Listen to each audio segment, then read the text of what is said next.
Yeah, Sean. I'm gonna be out of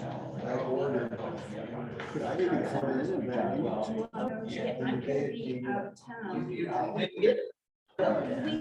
definitely would. Let's get together like before the 12th. Because it'll come out on the 11th. So we can meet that way. Yeah, I can make So, $500,000 on that car. whatever's going on. Oh, the lots, I don't okay. have any meetings that week. Maybe you guys can. Yeah, it's. I told him about it, he said next. Yeah. Oh, yeah. He's the one.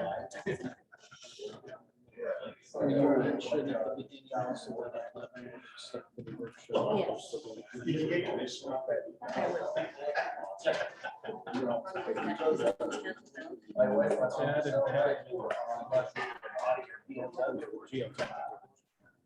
she wants all the upgrades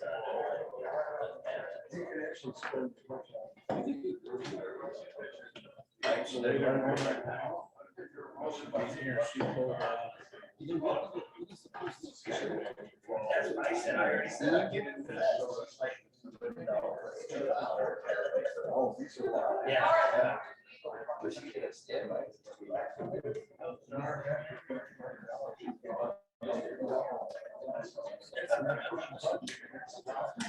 Really? I've never heard of that.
Yeah.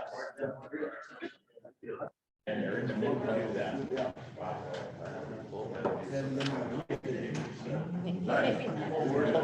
was in love with them. Okay.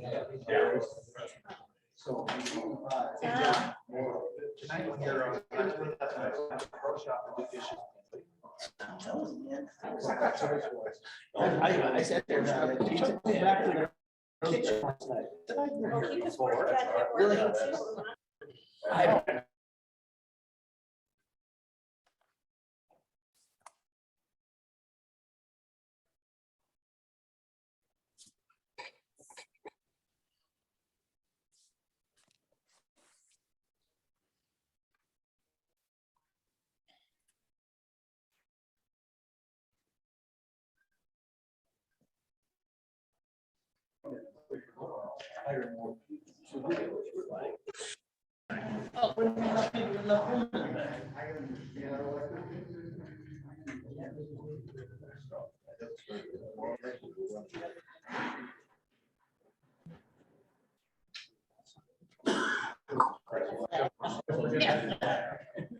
Okay. Call this meeting to order. Would you please rise for the Pledge of Allegiance? I pledge allegiance to the flag of the United States of America, to the republic for which it stands, one nation, under God, indivisible, with liberty and justice for all.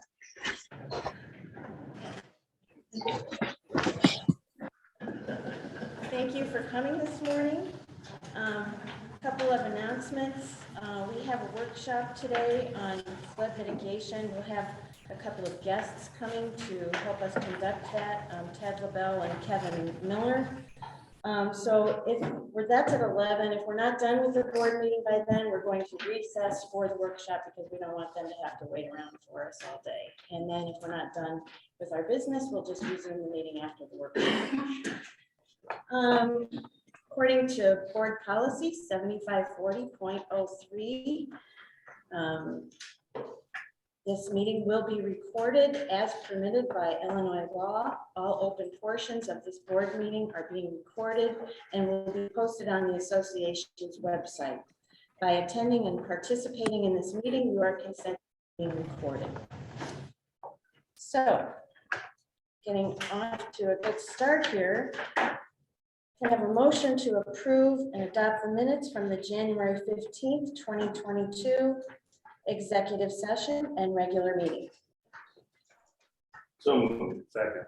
Okay, so that was Tom and Mike.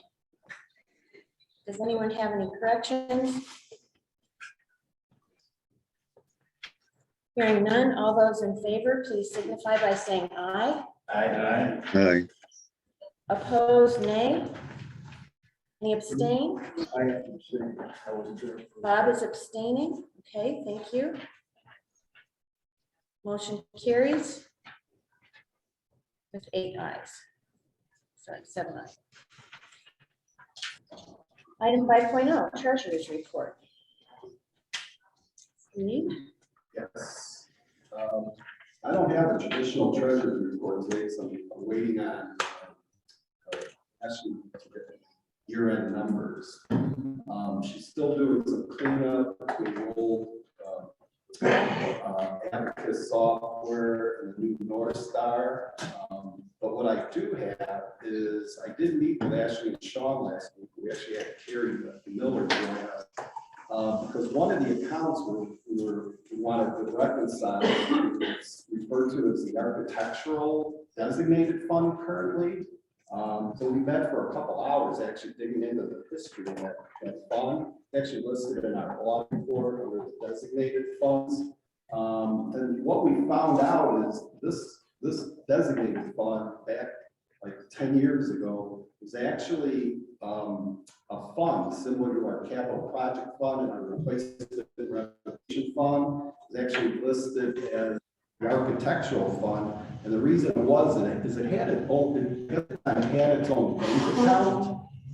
So what this fund was for, and I'm reading this right off the audit report, was a payment to the association of $1,500 is required at the time if you're doing any type of building of a home. 1,000 of that was for the environmental impact fee, and 500 was for a debris bond. So basically, what this was an account that we took funds to protect ourselves in case a contractor didn't fulfill his duties, but it was intended to be paid back. But in order to get paid back, you had to ask for your money. So what happened is when Ashley came on board, we consolidated all these little bank accounts into just one when we moved the Apple River Bank. So the bottom line is we don't have, what happened when that happened is the office wasn't always refunding out of this old bank account. They were refunding people just out of the general fund. So they've kind of lost a history of whose money, who never claimed their money.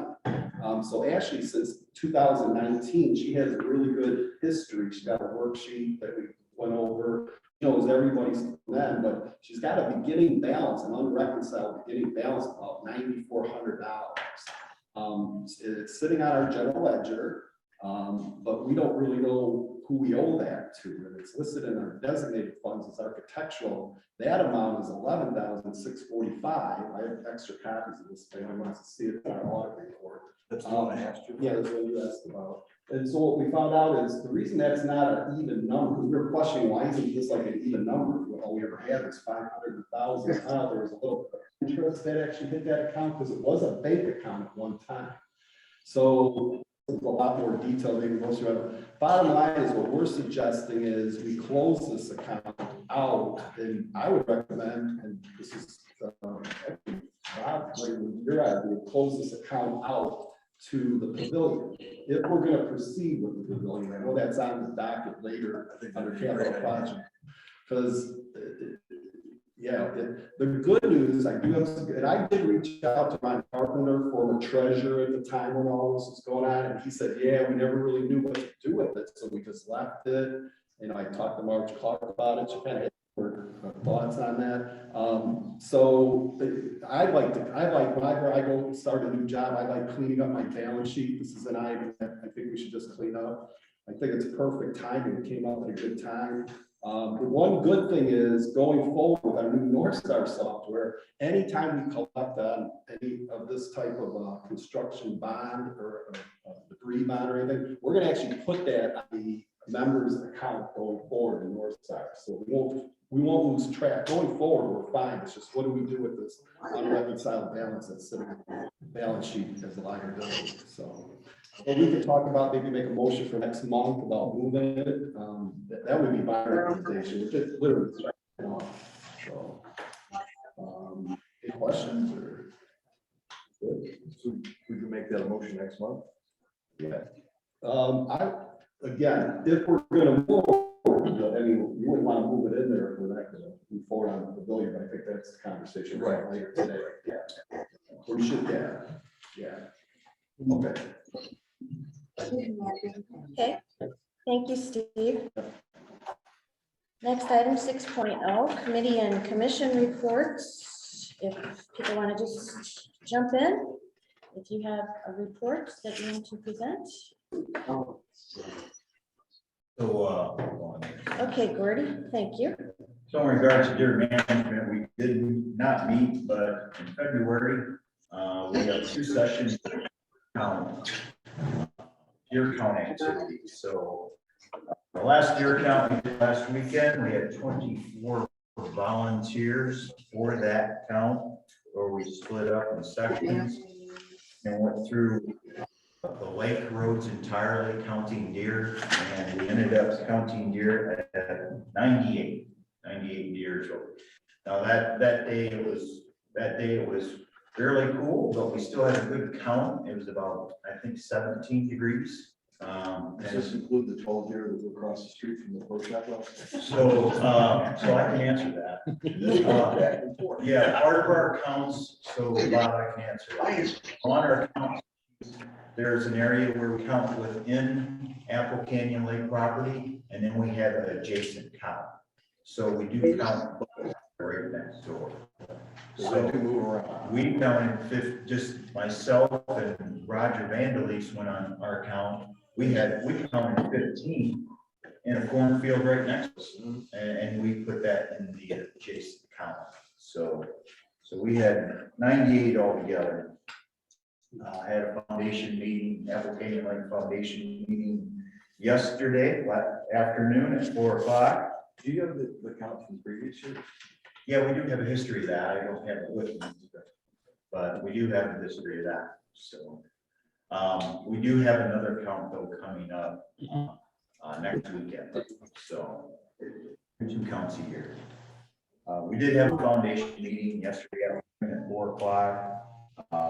So we are preparing for our May Day auction, which is on April 30th. We'll have a very nice activity there with all types of really nice items to bid on. It is one of our main fundraisers for the Apple Canyon Lake Foundation. So if you mark your calendars and if you're interested in coming, April 30th is that date. 2022 Polaris is in. We do have it. Tom and I and Roger Van was last weekend. We were at the Scout Hunt show on Apple River. Did very well selling raffle tickets. It will start to appear here at Apple Canyon Lake here as the weather gets nicer. We'll probably be at the trash location like we were last year. So we will see that coming out. It's just a real pretty blue color, and it's a very nice machine. Very nice machine. We also reviewed 3 grants and awarded. We awarded some grants yesterday for the Conservation Committee, the Bocce Ball Club, and the Garden Club. We made some selections yesterday. We're sending those letters out in regards to the details of those grants and what they cover. And they are all focused on the preservation, the conservation, and the beautification of Apple Lake properties. Thank you. Thank you, Gordy. Thanks to the foundation. Yes. Anyone else? Have any commission? Yes, Mike. I'm Mike York. Yes. Thank you. Good morning, everyone. My name is Mike Dewar, 5A106. I'm pinch hitting for Paul Wiener this morning on the topic of conservation. I'm really glad to hear that report about the foundation because conservation submitted 2 bids. And did I hear you right? Did both of those bids got a little bit of funding? There was funding in each request. Okay. And there was funding for, I believe, one of your 2 requests. Great. Yes. Okay. I'll look forward to that. Okay. My wife submitted one and I submitted one, so one of us, one of us is a winner and one of us is a loser. Okay, so on the subject of conservation, first topic is fish. Joe Rush is our fish consultant, and for years he's been telling us we need to add more structure into the lake. So this week on Tuesday, a group of volunteers and I went up to North Bay. We cut down about 20 cedar trees. And as most of you probably know, cedar trees are invasive. But the beauty about trees is they decompose very slowly underwater.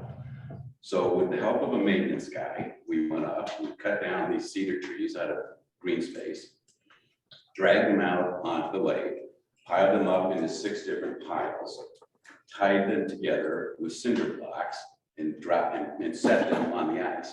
So when the ice melts, these 6 bundles are going to drop into the lake to create a fish structure, which is what we need for a healthy fishery.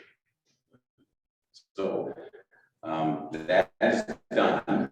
If you ever get up to North Bay before the ice melts, you'll see these 6 bundles. And by the way, the smallest bundle is about the size of a car. The biggest one is about the size of a bus. So they're they should be there.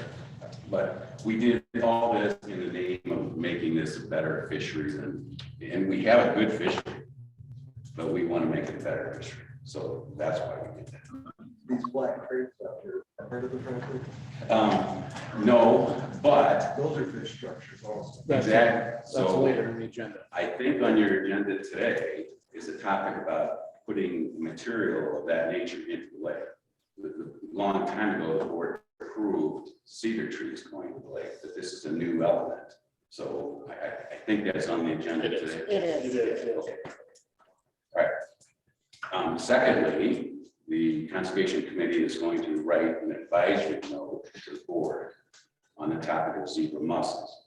We haven't worked our way through the details of exactly what we're going to say, but I can tell you that we would be supportive of adding red ear sunfish to the fish population. I can tell you that we would be supportive of a limited use of a chemical to treat zebra mussels. I can tell you that we would be supportive of a monitoring device to count the population of zebra mussels, whether they're on the increase or the decrease. And I can tell you that we would be supportive of benchmarking against other lakes in the area to know what they're doing and what successes or failures they've had with zebra mussels. So that advisory letter is coming to you probably in March. And then last topic was on, we did submit 2 bids or 2 requests for grants so that we can help beautify the lake and conserve and educate people as well. So that's it for conservation. Thank you, Mike. Thanks, Mike. Thanks for volunteering on that too. Yes, you're welcome. Anyone else have any committee commission reports? Yeah, I'm just gonna talk a little about John? Yeah. where everything works out. I'm on the recreation committee now, and next month we got the Vinewood Derby coming up, to remind everybody. Got get your little ones up there. And the Easter egg is coming up in April. We have a big list of everything coming out there, and we really need volunteers. We're not getting enough volunteers. So if anybody can just sign up one time, we're really looking for volunteers for this thing at the beginning of the year. So I think, Sean, don't we have like making a list or put it on that board for everybody to have? Person's got a list and I think she's, planning on putting something up there. So I know me and my wife have already put up a few times to volunteer this next year. You guys got a Saturday open and they're planning on a big thing for Memorial Day. Got a couple hours, it'd be really great for everybody just to, one, you come for a half hour and divide it off, it'd be great for a little help, so thanks. Thank you, John. Okay, I have a few. Rules and Regs had a meeting. It was mainly regarding housekeeping issues on the rules and regulations document. You'll see the go-kart question on this board agenda. So the other housekeeping issues are going to be ongoing. Board policy, we had, I believe, 3 meetings. We are working on the operations section 8000s. And one of our meetings, we spent answering questions that the legal commission had on the 6000 section, which is the finance section. And we continue to schedule a meeting just about every other week coming up here. AECC had a meeting on February 5th. We approved the new boat slips and kayak racks on Winchester Bay, 2 solar arrays, deck and bedroom extension, a driveway and patio improvements, and some exterior renovations at a home. So, let's see, and then nominating. Nominating committee had a meeting on February 3rd. We did meet our goal of getting 5 candidates.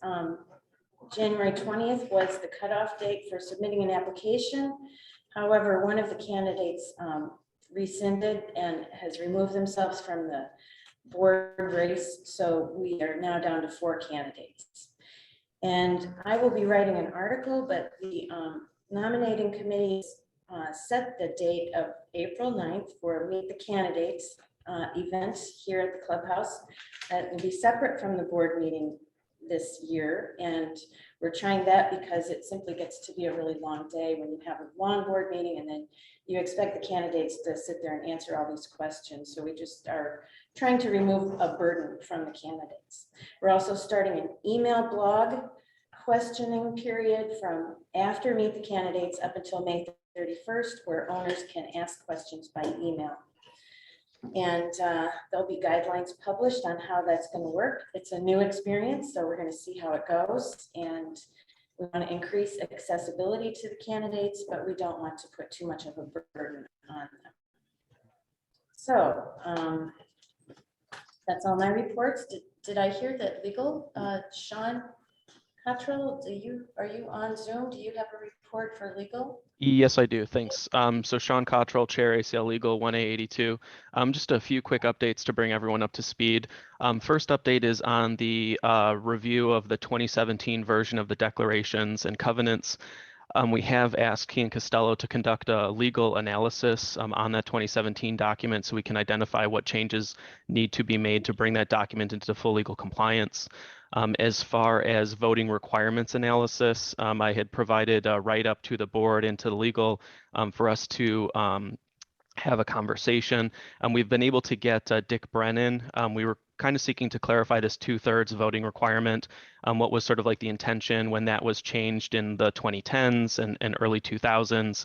And so we are requesting, Dick Brennan gave us a really good write-up where we've asked to send that to Key and Costello to review that recommendation to see if there is substance to it so we can clarify what the voting requirements are. And again, this is just one of those sort of like alignment steps that we're currently taking. As far as ACL policy approval process, this is something that we've been working to develop so that there can be a formal process for making sure that policies are consistent and making sure that policies are clear and enforceable and have that sort of like legal language in them. So we have also, so we're developing that process that's sort of like a live thing that we're doing along with the ACL energy policy. I know that there was some revisions that we had made to that to get to AECC. Barb, you mentioned those, the questions that we had asked on the 6,000s that are the finance policy. So we're looking forwards to reviewing that feedback again. We also have a recommendation too, as far as like the electronic voting, the ACL Tellers Commission, we've been talking about this for a couple of meetings, and we do not expect there to be any votes in 2022, or it would be probably like later in the year, but we are asking for the ACL Tellers Commission to move forwards with developing their guidelines to accommodate that electronic voting. So that was a good move, because then that will get us ready for 2023, and then we can already have those guidelines sort of laid out. And then I think that's it. Yep, talked about the energy policy, talked about the 6,000s. So we're making a lot of really good headway. We are, we're always looking for new members. So if you are interested in joining, feel free to reach out to Sean Nordley, reach out to myself or someone in the office, and we'll get you information so you can start joining those. We have set our meetings throughout the end of 2022. So yeah, we can keep things moving in a pretty good sequence. And that's all I have. Thanks. Thank you. Okay. Yes, John. I'm sorry, did you say on new candidates, is that gonna be live? It's gonna be on Zoom. We'll do It'll that. be I on mean, I know I Zoom. can't make it here that weekend, but I. Yeah, it'll be on Zoom, and then it'll be available on the website. Oh, well, And, okay. and then, and people will be able to ask via chat on Zoom if they wish. And then all the answers will be printed in the Epicor and also in the packet that goes with the election paperwork. That's right. Just stick with the forward. On the. We'll be on the deadline, so yeah. Okay. I had a question for Sean, real quick. Now, would the electronic voting be done for our board candidates this year? So this is Sean. Oh, sorry, I didn't know if that was Yes. to me. But I don't. Yes, I don't so- believe. Yeah, sorry, I do not believe there is an intention for electronic voting for the board vote this year. I think that's been as what's been communicated to legal, and so that's why I sort of expressed that there's no immediate rush or expectation that in 2022 there will be electronic voting. But we are planning on potentially bringing the declarations and the bylaws back to the members as early as 2023, and we would like to pursue that member vote electronically. So that would be probably the first electronic vote that we would have as the association, probably in early 2023. Okay, then the second part of that question would be for our general manager. Does North Star have anything in it for voting? They don't yet. That's a module that they said they'd like to introduce at some point, but it's not on their immediate radar. Okay, thank you. Okay, moving along to item 7.0, General Manager's Report. Okay, we've got 10 days till March 1st, so assessments are due, so the office is busy. If you haven't paid yet, please do so. As of yesterday, about noon, we had 1,713 owners pay. We've got about 3,000 owners total, so we're over half, but we still have quite a few left in the last 10 days. Of those, 426 have paid online, so we're about 28% are paying online, which for the first year, I think is good. We're happy with that. If you haven't paid yet, please do so. Do it early. If you haven't signed up yet or got in and logged into the website, please do that. We're happy to help if you need help paying online or answer any questions that you have, but you've got just 10 days left. We are open Sundays tomorrow and then the next Sunday until March 1st to help out owners that need to come out on Sunday for that. And March 1st is on a Tuesday, so make sure you've got everything in, make sure you've got your boat slip information in, your campground information, all of that stuff. So And then last thing I have is karaoke tonight at the Pro Shop. No. Every board member is required. That's right. Oh. Maybe the candidates should. I'm not gonna do that. The president's report will be in the Apple Core, and this month it'll be about the new things that the nominating committee is introducing to increase the accessibility to board candidates. Next item is 9.0, property owner comments.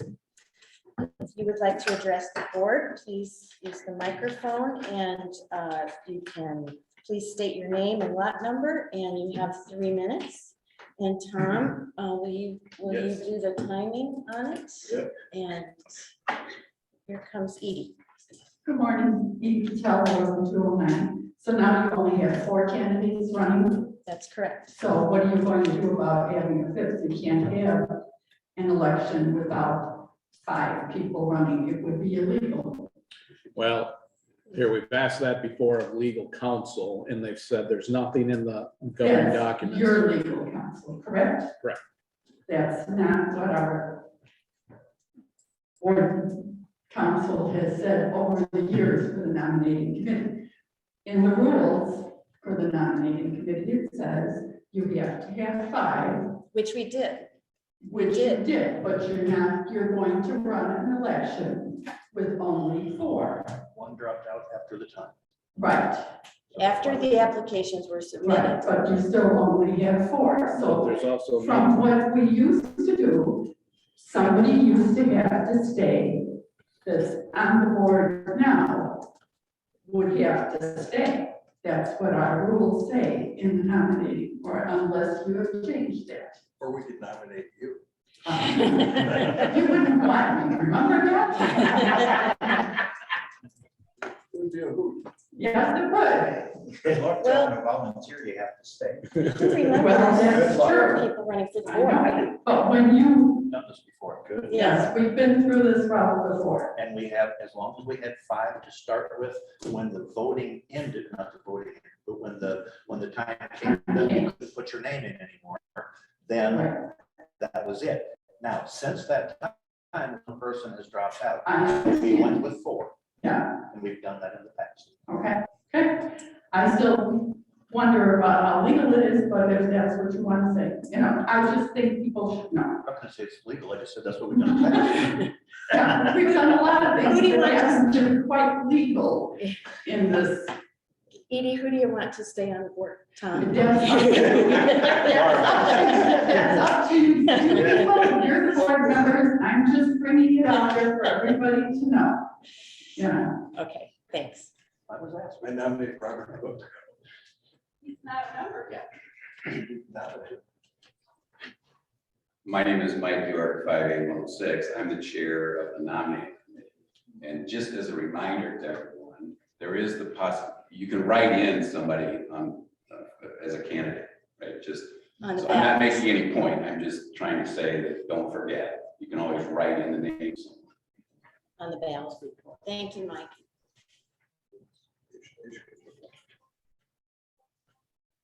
Anyone else? Yes, Barb, I would like to speak. Okay, Henry. Henry Doden, 13A 129. For people that don't know it, our general manager has a license from the state. And the reason that it was pushed through the legislature was it was felt that some associations were going their own way and didn't have the professional guidance that a licensed manager could supply. Now, for us, our licensed manager has informed us improperly about the voting. I've asked 3 or 4 times for information about what it costs to have the soils pushed out of those dredge ponds, and I've never received it. We are now working under our own old bylaws, which require 5 standing committees, one of them being the maintenance committee. As far as I know, he's made no effort to reestablish that maintenance committee. So there's some questions as to whether he's fulfilling his duties as required by law.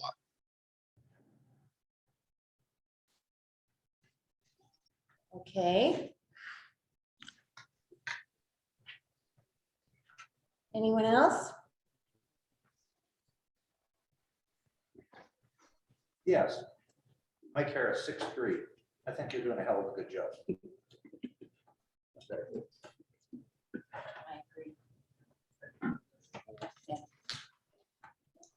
Okay. We can move on now, I believe, to our consent agenda, item 10.0. Committee commission changes. Recommended motion is to approve the consent agenda item 10.1.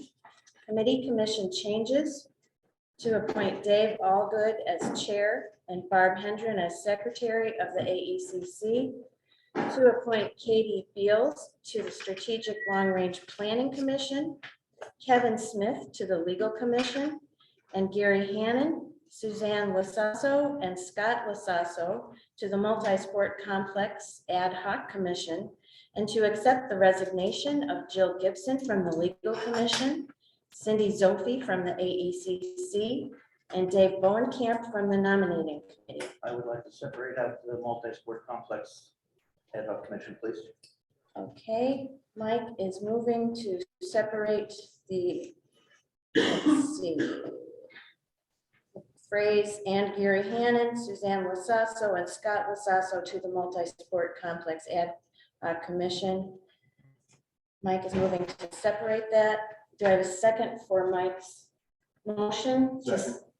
Bob is seconding. All in favor of moving that? Aye. I, Okay, all are in favor. So the revised motion, I'm doing this for the item 10.1, is to approve the consent agenda item 10.1, committee commission changes to appoint Dave Allgood as chair and Barb Hendren as secretary of the AECC, to appoint Katie Beals to the Strategic Long Range Planning Commission, Kevin Smith to the Legal Commission, and to accept the resignation of Jill Gibson from the Legal Commission, Cindy Zophi from the AECC, and Dave Bowenkamp from the Nominating Committee. Do I have a first for that motion? Gordy, thank you. And then second, Steve got there before you. All those in favor, please signify by saying aye. Aye. Opposed, nay. Any Aye. abstain? Okay, so that motion carries. Okay, thank you, Henry, with 8 ayes. So the next one is to approve the consent agenda of Gary Hannon, Suzanne Lasasso, and Scott Lasasso to the Multi-Sport Complex Ad Hoc Commission. And discussion on, oh wait, we already made it, so, okay, so, no, I need a motion. So you want to give me a first on that? So I need to write a motion card to separate that out. Yeah, you should have some blank ones. Yeah, I do. Well, it's labeled unfinished business, but I can change that, right? Right, you can just cross that off, Tom. Who wants to give a second to that, to Mike's motion? Did I? I'll second Gordy, thank you. Tom, did you get the wording of the motion?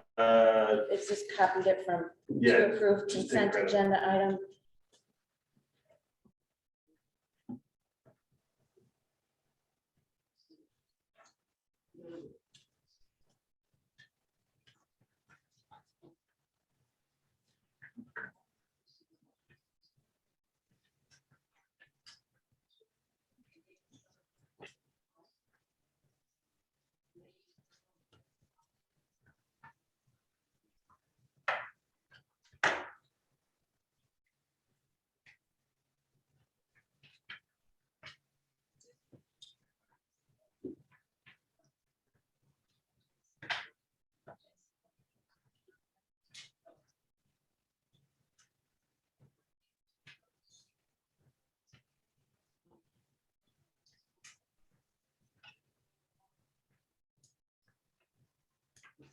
All right, yeah, right. No problem, Tom.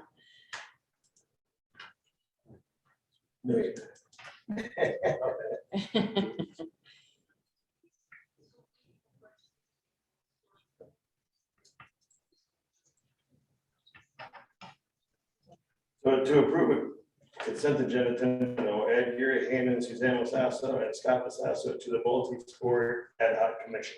Multi-sport complex ad hoc commission.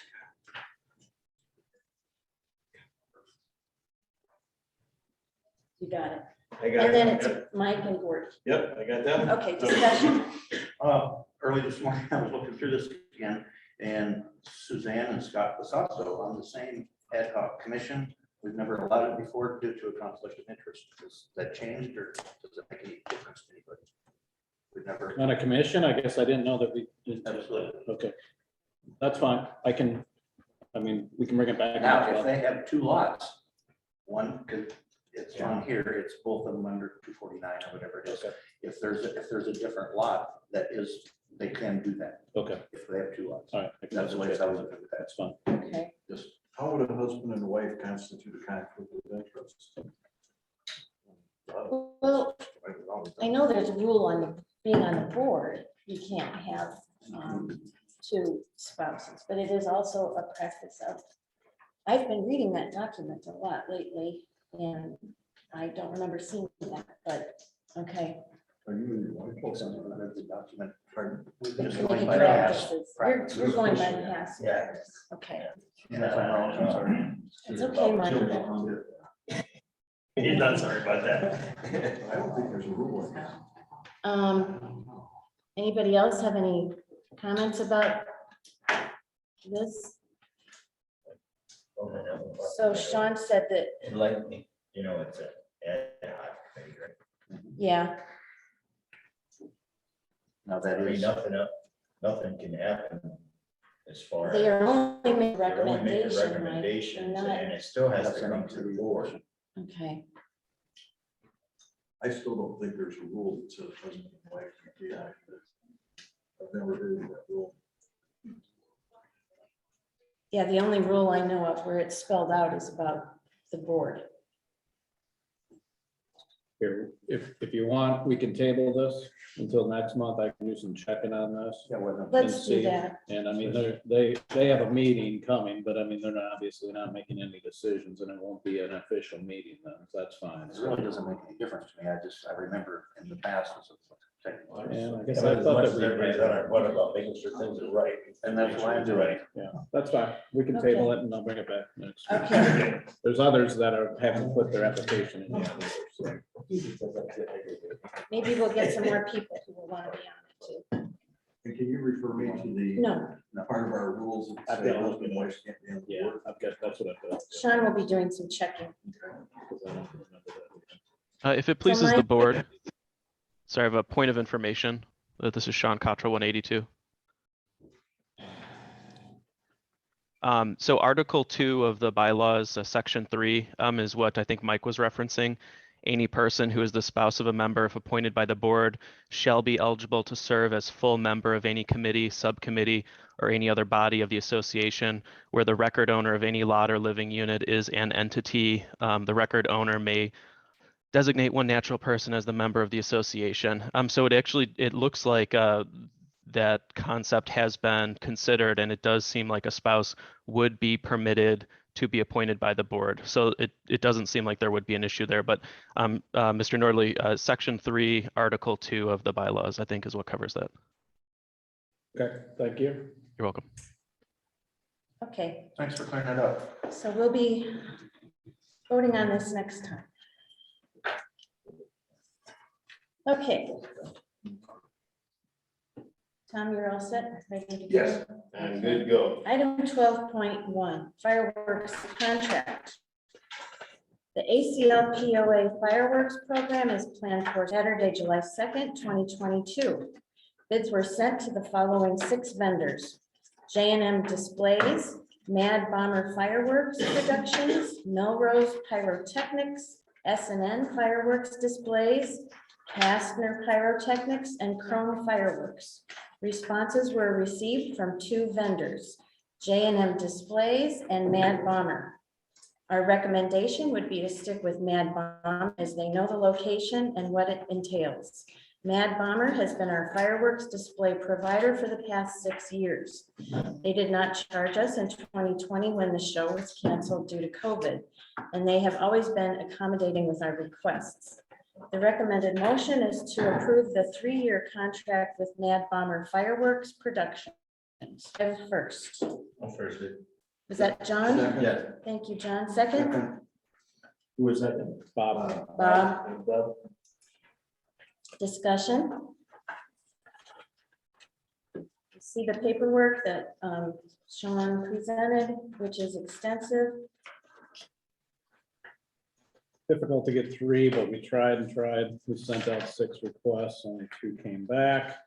I don't know why that is. Mad Bombers, we've been happy with, as it said, I mean, for COVID. They did not charge us at all. In 18, we were rained out and they accommodated the rain date without any problem at all either. So they've been great to work with.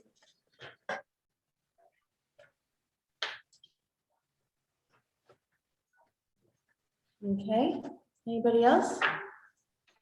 So when you say it's a 3-year contract, when I read the actual, is this the contract? Is it, nobody read it, I say 3 years. They submitted back to us. That I saw. It is a 3-year, that's what we've had before with them. So, So do we write that down? no, it's something that they provide for us. So, We'll have to hold the 1 minute closing the garage.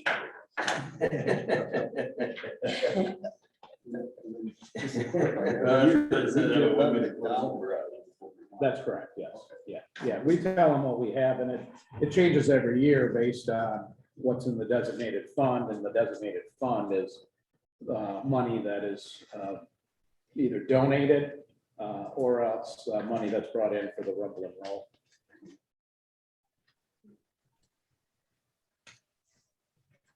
Anyone else? Okay.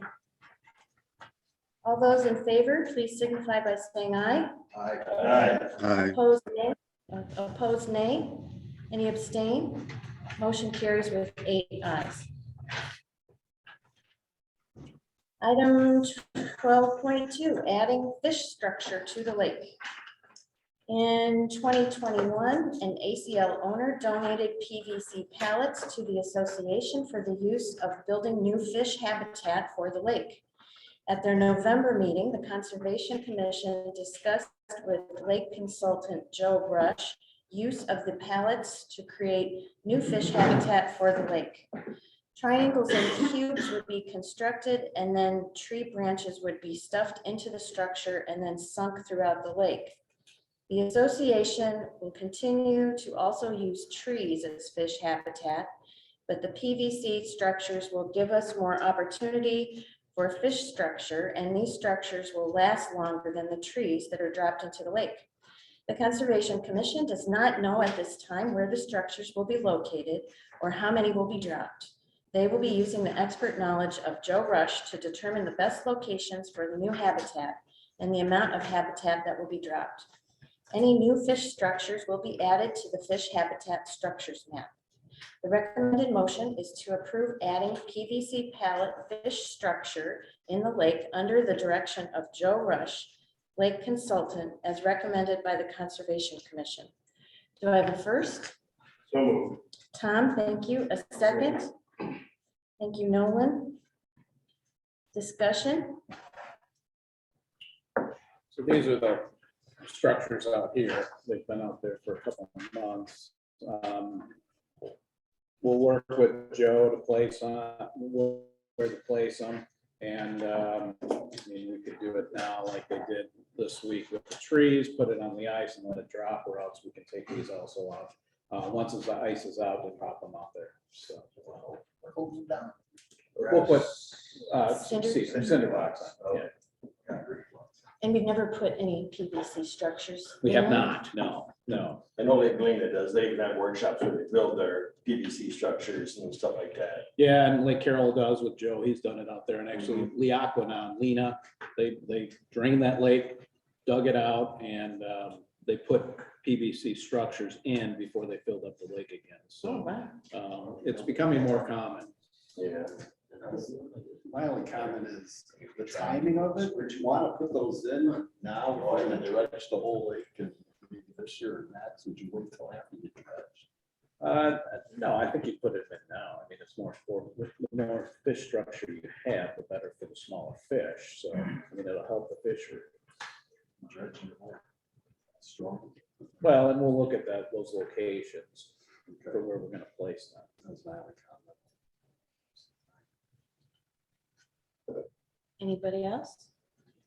Question? I guess one question I have, what do they use to tie them to the cinder blocks? Obviously not. Wire is typically what they use. Coming loose, coming back up. Yeah, and I mean, it hasn't, occasionally you might get one, like a tree that'll come up that, from that, but it's usually not much of a problem. We just pull it up, sink it again if it happens. PVC doesn't float. Eventually it'll sink, yeah, with all the holes and all that. It's probably good float.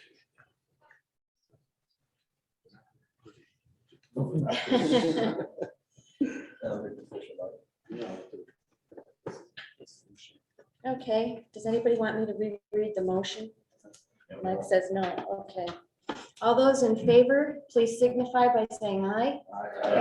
Aye. Opposed, opposed, nay. Any abstain? Motion carries with 8 ayes. Item 12.3, Safety and Security UTV. During the 2022 budget meetings, the Safety and Security Department made a request to replace the UTV. They submitted 2 bids, one for a machine that had hard door but was not enclosed, and 1 bid for a machine that was enclosed. They preferred the enclosed UTV due to their radio, sirens, and wiring for equipment being exposed to dust, rain, and mud with an open machine. The enclosed machine will also allow for the UTV to be temperature controlled. Ultimately, the request for an enclosed machine was denied, and security was awarded $19,500 for an open machine with hard doors. Since the budget was approved, further discussions have been ongoing about upgrading the UTV, since the UTV is essentially utilized by the department as a squad. Julie Jansen has obtained new quotes for an enclosed UTV, but availability of machines has been difficult, and each location is allocated a certain number of machines each month. For Polaris, only the North Star version has the air and heat package. For Can-Am, the Defender package includes air and heat. Since we are not certain what availability of these machines is, and we know prices are going up soon, we are requesting the budget for the Safety and Security UTV be increased to a price not to exceed $33,000, but to not name a specific retailer. Once we are able to locate a machine, time will be of the essence, and we need to be able to purchase it as soon as possible. The recommended motion is to approve the purchase of a new UTV for safety and security for a price not to exceed $33,000, with the additional money also coming out of the 2022 R&R budget. Do I have a first?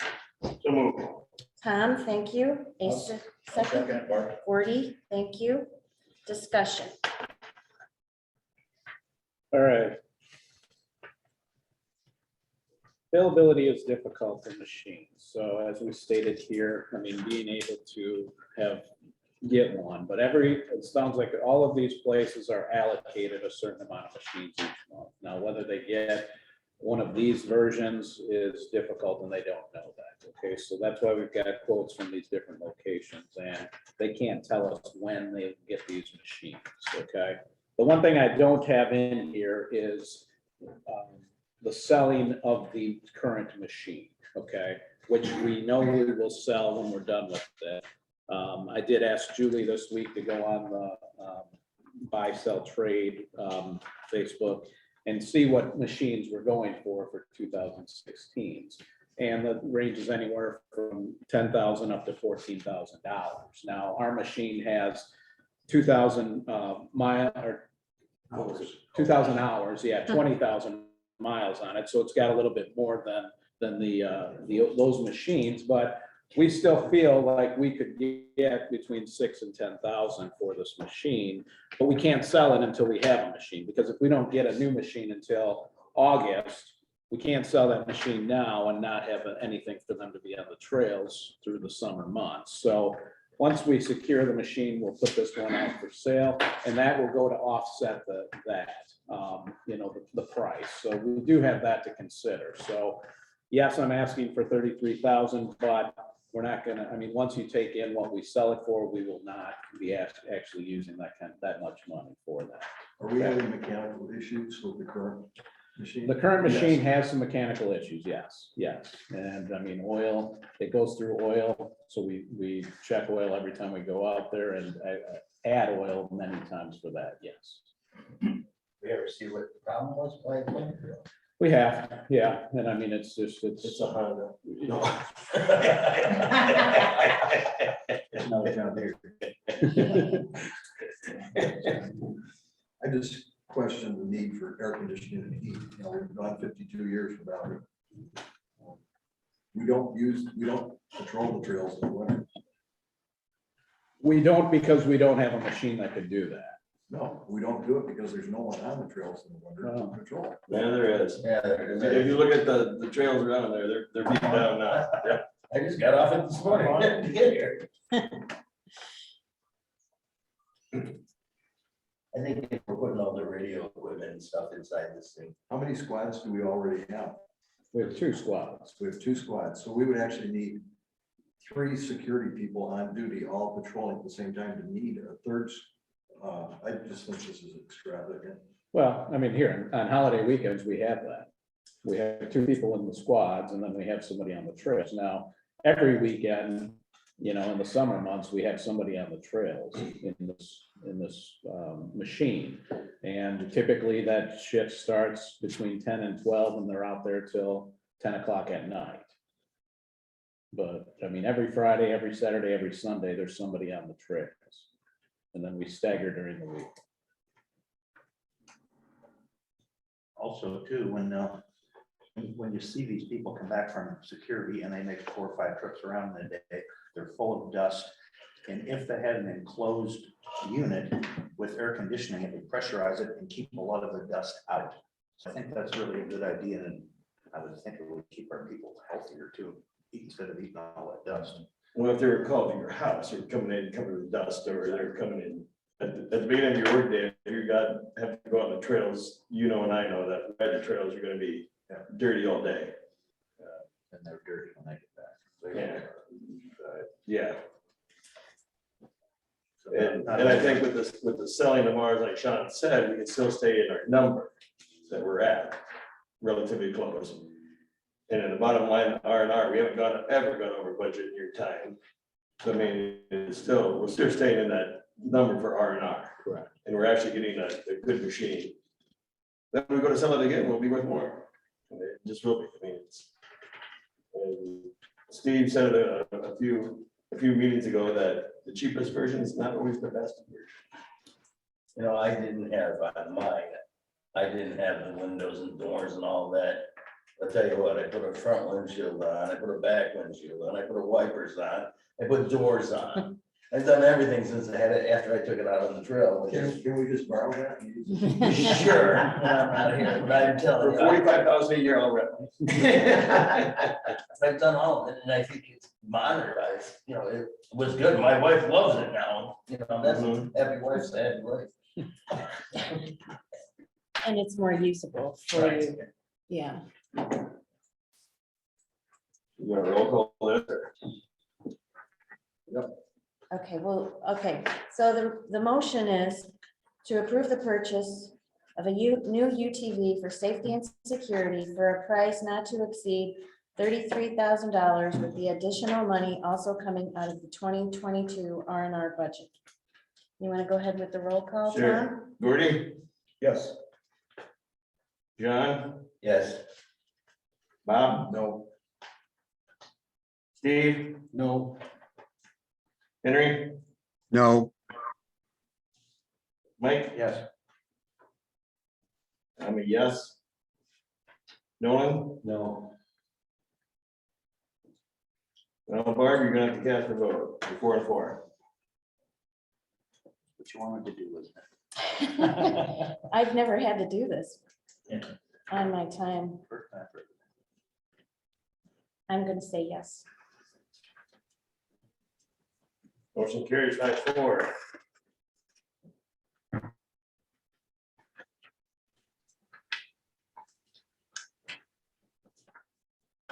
Okay, item 12.4, the weed harvester motor. In 2018, the weed harvester started to have some issues with a knocking sound in the motor. The maintenance mechanic at the time was able to address the problem, but stated it was only a temporary fix and the motor would eventually need to be replaced. Since 2018, the ACL mechanic checked oil and other fluids weekly, but in September of 2021, the motor no longer worked. A rod bearing went out, damaging the head and injectors, and ruined the crankshaft and cylinder walls.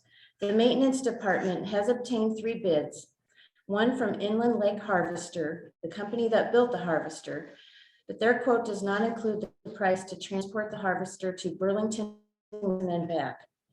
The quote for the Yanmar motor with ACL installing the motor does not include the cost of fabrication and hardware to retrofit the motor to our harvester, plus a hoist to lift the new motor. The estimate for these expenses is between $2,000 to $4,000.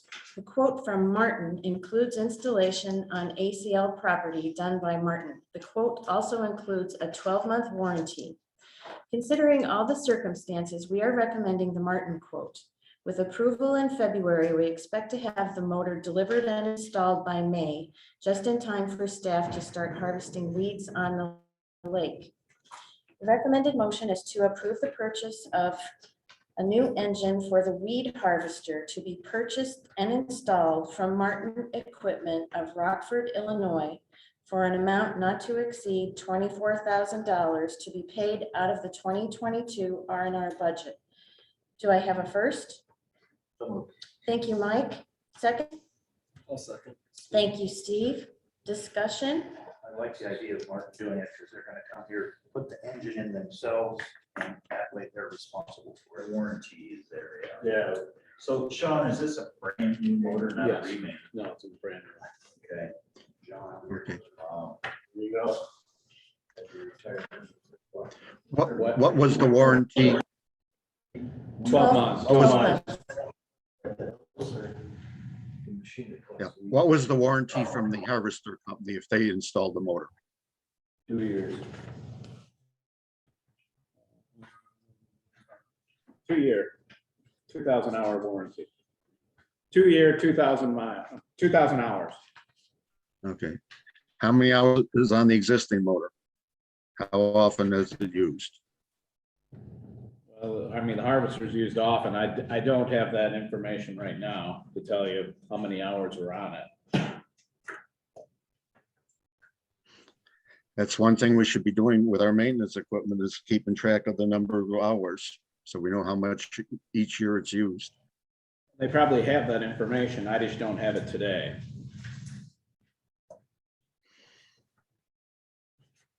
You don't know what the age of the, I mean, obviously it's shot, but do you know how approximately how long we had this one, Sean? 5 years? No, it's been, I mean, it has been in my time that we've replaced it, So so, older than it's more than- 6, more older than than 10 6. years. Yeah, So it's got some age I to don't know if any. Yeah. It says here in 2018, we started having trouble with it. it. Well, and if you remember, I mean, I brought this to the board in 18 and then we tabled it because we were able to get it fixed for temporary, so. So it's been limping along. Right. What's it cost to transport this thing to? Well, here's our problem with that. It would be, if you wanted to transport to inland, you'd have to get it's a wide load. So I mean, you'd have to be whatever permits you would need for that. So transportation would be allowed to get it to inland. We couldn't do it ourselves. We'd have to hire somebody to do it. Plus you'd have to do whatever you need to for wide load and length, because it's also long. I just look at, it's $3,000 difference, but you get an extra year warranty with 2 years. Well, that's why I asked how many hours it was being run, because there's a difference. If it's 2,000 hours from the one company, that might be 3 years, where the other company is only warranting it for a year.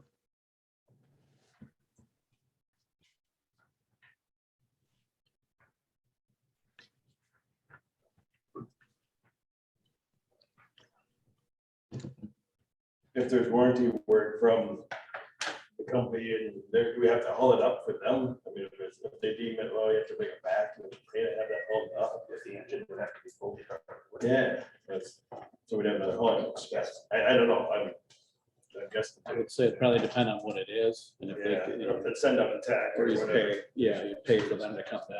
Did they Maybe. give you any kind of estimate of what it would cost to haul it up there?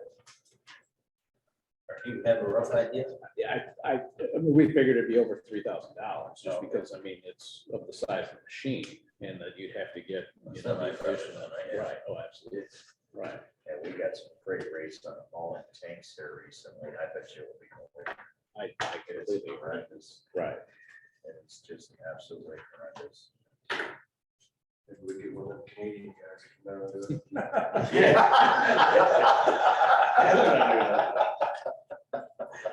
They're off this week.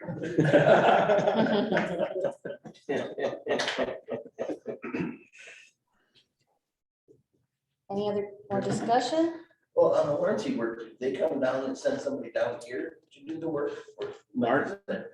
Martin or the other place? Well, that's what we just said, for inland, I mean, we probably, I don't, it depends on what it is.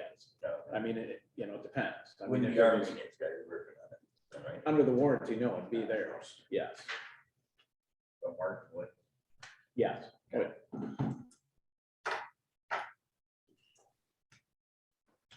a reman. Your motor. I'm sorry, what'd you say, Noel? It's a remanufactured motor, it says here. For New- inland? It said new and reman parts, they just never built that, no, it was Martin.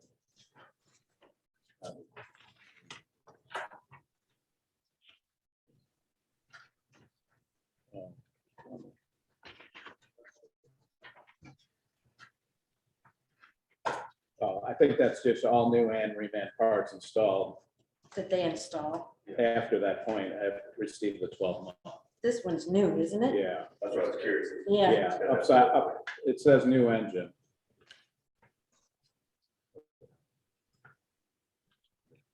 That's just a can statement, I guess, down at the bottom, yeah.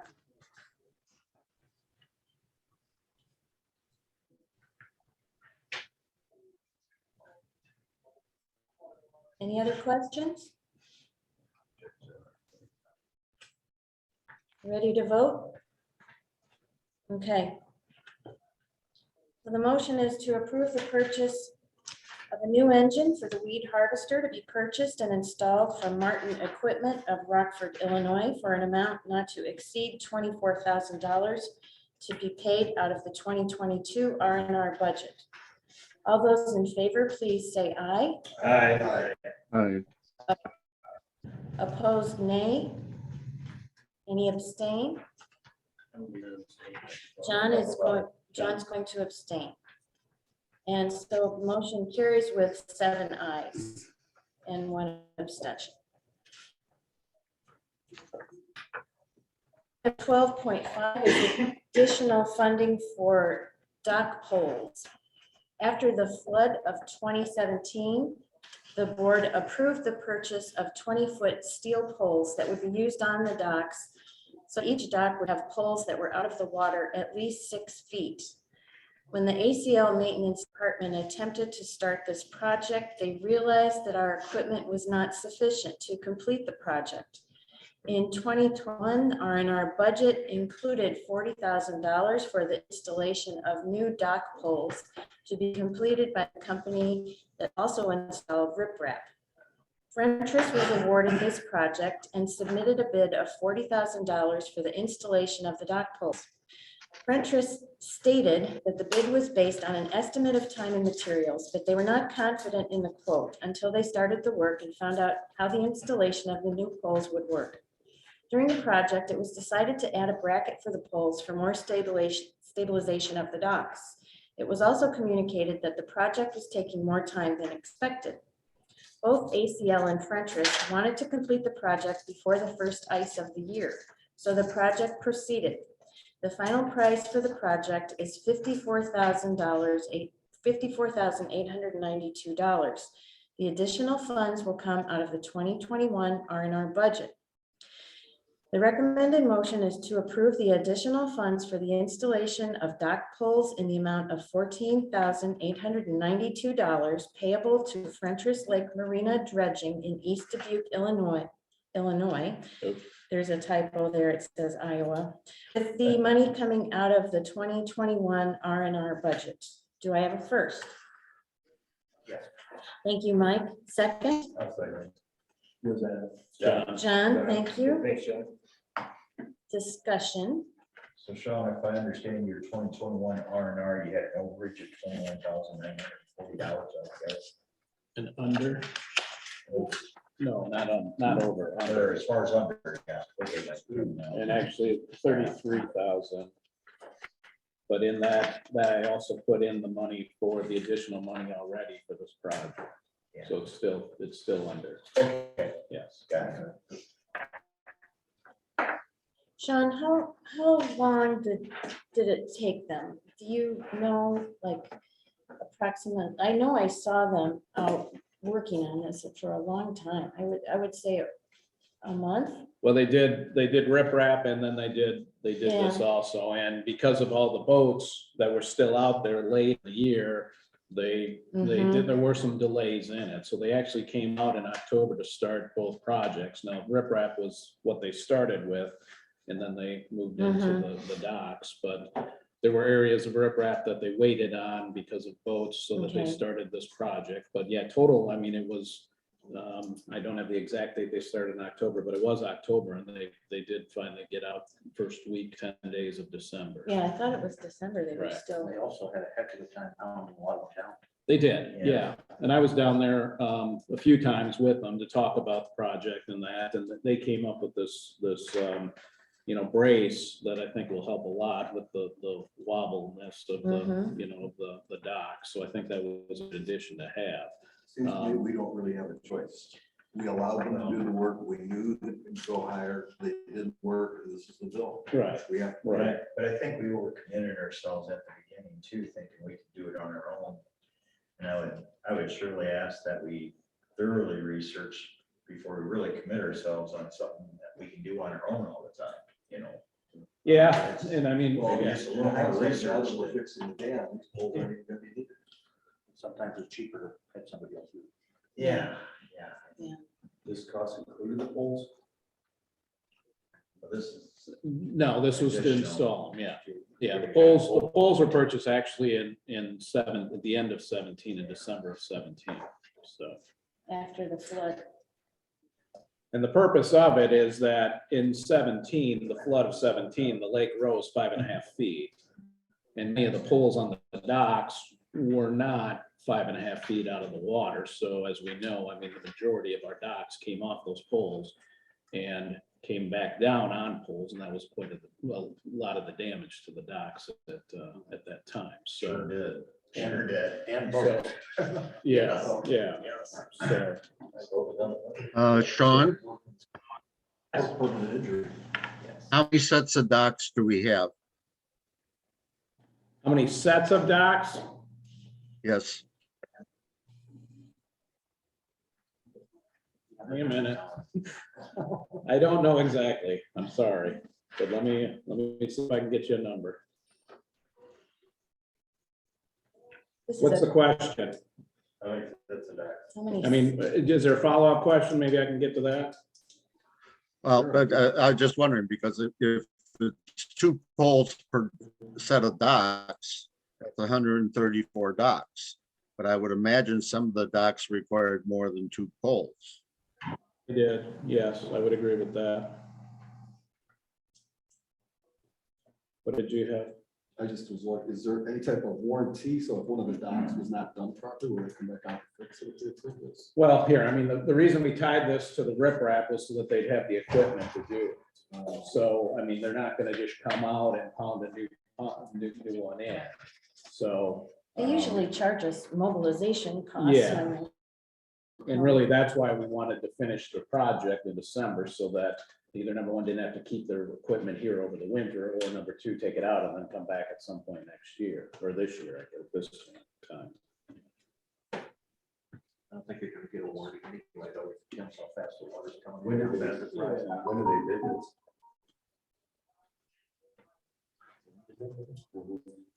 So it's a team now. I just said 2017 was, the issue came up with it. It, I think it was 2021. They're done. Yeah, I understand things come up, but I think maybe next time we do business, I'll definitely bring this up. Estimate, there, whoa. Did You they, don't expect the norm to be a 37% increase. So Get a little closer. just, yeah. Yeah, and it's an unusual project, and I mean, they came out last year to bid in and looked at stuff, but I mean, they were upfront about that, to say, listen, I mean, this is what we think based on what you're telling us for how many poles it's going to be. But I mean, we can't be confident. So, and they did have problems pounding it in. I mean, there's some areas where there's quite a bit of silt, so I mean, they just went, pounded it more. So we do a lot of work with Fentress, and I mean, they've when we go to contract dredging, they're going to be one that's going to want to bid it, obviously. So I mean, it's a continuing relationship with them. So, and when we do riprap, which is every other year, we bid that project out, but they've always been the least, the cheapest because of that mobilization, because they're only coming from east of you. So we do have a good relationship with them, and we do a lot of work with them. okay, anything else? Henry, I'm trying to get you an answer, but I don't have it yet. Okay, well, later on, when you get a chance, next week, whatever. I mean, Okay. part of my reason for asking, I believe the dock where my boat is had 3 poles on it. So, Yeah, and I'm sure there's a rhyme and reason to why some have 2, some have 3. But you are correct. That is correct. It's not every dock has the same amount of poles. So all the docks are done now. Everything's done. Everything's done, we're Yes. all treated. Kind of like what Bob said, you have to pay them. Right. Yeah. Okay, so the motion is, I'm sorry, Gordy. Oh, I'm sorry. You ready to go ahead? Okay. The motion is to approve the additional funds for the installation of dock poles in the amount of $14,892 payable to Frentress Lake Marina Dredging in East Dubuque, Illinois, with the money coming out of the 2021 R&R budget. All those in favor, please signify by saying aye. Aye. Opposed, nay. Any abstain? Motion carries with the ayes. Item 12.6, new boat slips. The 2022 R&R budget has $40,000 for 32 new zone slips. The maintenance department is constructing these docks now, so they will be ready to be placed on the lake once the ice is off the lake. The placement of the docks will be in the Broken Bow, Winchester Bay. We would prefer to place 2 of the docks between the existing docks on the northwest side of the bay. The 3rd dock will be placed on the northwest side, but closer to the trail. A pathway will need to be constructed for access to these docks. Work will also be done to create more parking for the 2 other docks. The recommended motion is to approve the placement of 32 new boat slips to be placed in the Broken Bow, Winchester Bay area as per the attached plans. Do I have a first? Someone. Thank you, Gordy. A second? Yep. Who was that? Nolan. Thank you, Nolan. Discussion. So where's the new pathway gonna go, Sean? The path will go from the existing pathway. Is that the one coming off the Greenway to that Yes, dock to the left? yes. Okay, I see it. And then, did they extend it all the way down to that last dock? So, We'll extend it as far as we have to for now. And then, I mean, this is an area where future docks could go if we want to. So I mean, we could extend it further if that's something that we want to do in 2 years or so. And then my other question is I think, as far as where you have these two docks placed in the middle of the ones to the right and the left, I know you guys probably measured out and you probably think you have enough room, and that's fine. But why didn't we just take one and slip it down to the right rather than probably, I mean, there's a lot of space there, Yeah, but I was just curious why we didn't really bounce one down to the right of the existing dock. like further south. than Yeah. that Existing dock. If we took, so you put the two docks here, I was just curious why we didn't really just locate. Oh, well, because that pathway that's currently there can't go any further. Okay. Actually, I mean, the map isn't exactly accurate as far as how much green space is there at the end. Mhm. But I originally, when we started looking at this 1.5 years ago, my hope was that we could just have a continuous pathway all the way down that bay, but you can't do that. There's some steps coming down from one of those lots that there's really not room. So the greenway space would not allow that. Cory, I couldn't figure out why this picture was not packet. If you see what they did here, they took a picture of the marina, Yeah. 305 feet, and they showed you that.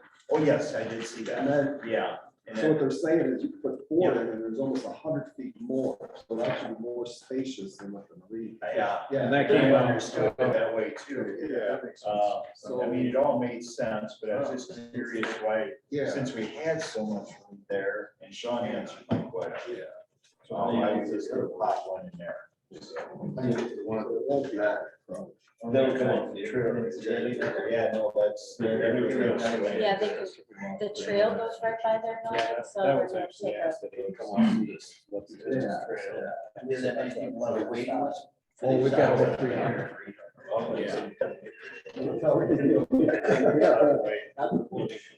Yeah. Okay. Hello? We're all having Yes. a lot of conversations here, so let's use our microphones so Rhonda can understand us, okay? We're gonna make 30 people very happy. Yeah. All right, Henry, go ahead. The big question is parking. You have a cul-de-sac up there, which, I don't know, 6, 8 cars, and it's probably full. And you got how many docks? I mean, yes, I know they're not all go down at the boat at the same time, but holiday weekends or whatever, parking could definitely be a problem there. Well, with that pathway there at the bottom, we are going to widen that and create more parking space for where those 2 new ones would go. So there will be more parking down there for people that are driving their golf carts or their UTVs down there. Sean, I think you saw cars up there. Right, Up in but the cul-de-sac. I think Yeah. a lot of people are using their UTVs to get down there, so I guess that's where I've thought that. That trail is a tad on the steep side for golf carts. It is steep, yes, I will agree with you there. Just for clarity, Sean, the trail is gonna go all the way along. Yeah, so that golf cart, at the end of the day, always. It can't, no, because the map is not accurate and that there's actually not, we can't do that. Single access, the one from each end, basically. Exactly, yeah. That was my initial hope, but when we first went down there, we found that that wouldn't be an option. Sean? Yes. Yes, the stairs that you referenced, I believe they're on the Greenway and they've been there for, I think probably 30 years. So it's not as though we're crossing private property by extending that trail. I thought we found a pin down there and it was not, there wasn't enough room for a pathway. We did the research on that and it wasn't an option. I can go back and look at that to make sure, Henry, but I mean, if we could do it, it'd be wonderful. And the map shows there's space there, but the reality of it is that it's just not there. Well, the map that you gave us does not show any of those properties coming down to the water. And that's what I said. The map shows that there's space there, but reality is that it's not there. Did you have something to say, Bob? I was gonna ask Sean, on this picture right here, I see the pathway to these docks. Where's the pathway to this dock? Well, that's what we have to create that. It's coming from the white square is the cotton where the kayak rack will go, and then we've got to create a pathway going down that way. So, and they've actually already looked at that area and know what they have to do to create that pathway.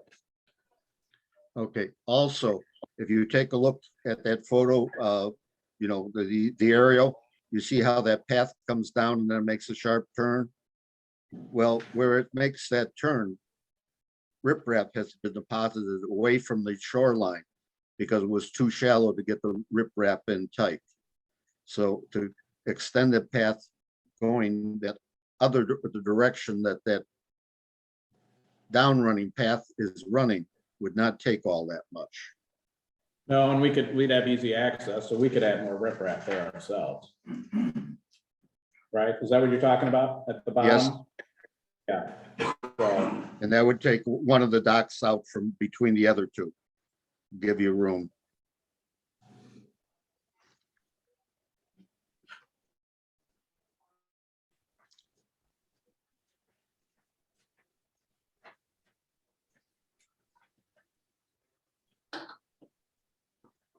Okay, everybody good?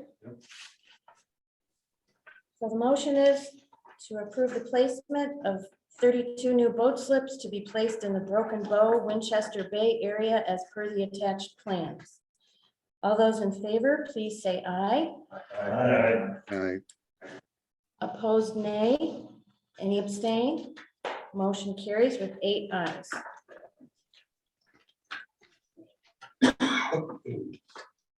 Item 12.7, Winchester Kayak Rack Addition. The 2 kayak racks located in President's Cove have been popular. To accommodate more kayak storage for the owners, we are requesting placement of a 12-unit kayak rack in Winchester Bay. Owners who rent a locker from the association will pay an annual fee, currently $25. Owners will provide their own lock for their locker. They will sign a rental agreement with the association that can be renewed annually. The Winchester kayak locker placement was reviewed and approved by the AECC at their February 5th meeting. The recommended motion is to approve the placement of a 12-unit kayak rack in Winchester. Do I have a first? Thank you, Tom. Second? Thank you, Mike. Discussion? so we've already got approval for 6. And what maintenance said was that if we kind of had 6, can we do 12 and just do one structure and save some money with that? Rather than have 2 separate structures like we have at President's. So that's why we're asking for 12 here. Now, the ones that President's are full, and the majority of the 6 that have already been approved in Winchester are full, and they're still getting requests for that. So I don't see all 12 being reserved right away, but I would think by summertime they probably would be. So, but this would give us 24 lockers total for kayaks. Okay. How much does it cost us to build those? I think it's around 1,000 to 1,200 to do it.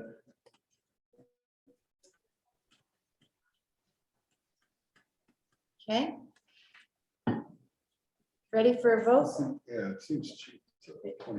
Yeah, if you're. Well, the other thing that's- is, I think when we first did these, we thought they'd only store stuff there for a couple months a year, but I drove by, there's stuff in there now. Yeah, some Yeah. people chose not to, yeah, and that's fine, and we don't have anything against that, so. Yeah. I think we said that $25 based on a golf cart. Yeah, and I think at the time it was just, hey, it's. But you don't get to take that golf cart home. You know, or leave it, so, you know, it is still kind of cheap. And that would be a budget, That's a that budget comes with a discussion. budget, I mean, Yeah. that's a fee, that's in the fee structure. It's a job for you, all right, but. I got it. So. Well, one guy got to make his golf cart. Well, year-round storage, that's pretty cheap. Oh, very cheap. Yeah. Okay, ready to vote? Yep. Okay. All those in favor, please say aye. Aye. Opposed, nay. Any abstain? Motion carries with 8 ayes. Item 12.8, removal of trees on the trail. The Conservation Commission has identified an area on the trail system where black walnut and maple trees were planted in the past in tight clumps. These trees are now maturing, and because of the way they were planted, they are not thriving. The Conservation Commission is recommending removing some of the trees to promote healthy growth for the remaining trees. The area of concern is between Apache and Pioneer. A map has been provided to show the area where the trees will be removed. The trees that will be removed have been identified by the Conservation Commission. The ACL Maintenance Department will remove the trees. The recommended motion is to approve the removal of black walnut and maple trees on the trail system as recommended by the Conservation Commission, with the work being completed by the ACL Maintenance Department. Do I have a first? So moved. Thank you, Tom. Second, Nolan. Thank you. Do we know who planted these trees? We have some, maybe. Mike and We have some. Mike, Dave, and I went out and identified the trees, marked the trees, and went around. Picked the healthier ones, and Mike, with his expertise there, we identified the ones that needed to come down. Am I free to speak? Yes, Mike. Yes. I was wondering if we could ask. Mike York, 5A 106. There's a one row of black walnuts, and some of the black walnuts, which is a high value tree, but they're immature trees. They're not marketable because they're only the size of a dinner plate. But of that row of trees, probably take down one out of every 4 in a row there to provide some space for the remaining ones to be healthy. To answer your question, I think there's probably 20 that would come out. And there's some maple in there too. But the goal is to provide a healthy environment for the remaining trees, because some of the ones that are there are so close together, they're literally a few feet apart. When you go to plant trees, you typically overplant because nature is going to take some, disease is going to take some, animals are going to take some. So you typically overplant with the objective that you've got to harvest some of those trees going forward to provide health for the remaining trees. Thanks, Mike. We don't really know who planted. We planted those trees. Yeah, the association. Those trees were all planted in like 1999, 2000, 2001. Is we had someone came in and said that we had a broken up wood lot, needed to connect it. So trees were planted along the trail. And the trees that were planted approximately every 3 feet, figuring that a third or 2/3 of them would die and not make it. But that hasn't been the case. In a lot of cases, that at least 50% made it. Okay. Any other questions? Comments? Appreciate you doing this. You want me to read the motion again? All those in favor, please say aye. Opposed, nay. Okay, thank you, Henry. And any abstain? Motion carries with 8 ayes. Okay. So item 12.9 is a first reading. Can I have a motion to suspend Robert's Rules of Order so that we can have a discussion? Thank you, Mike and Gordy. All those in favor of suspending Robert's Rules of Order, please say aye. Aye. Opposed, nay? Abstain? Okay. Item 12.9, and then we just have to remember we have some guests coming in here, so I gotta find my spot. Sorry, guys.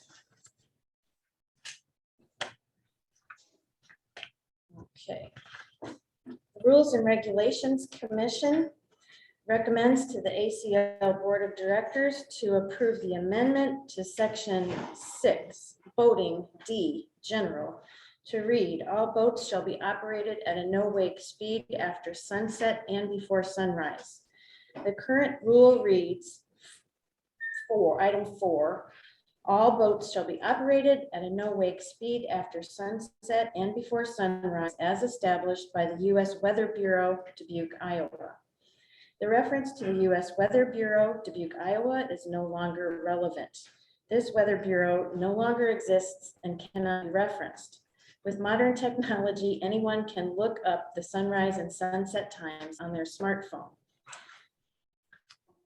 So questions? Sean, do you have anything to?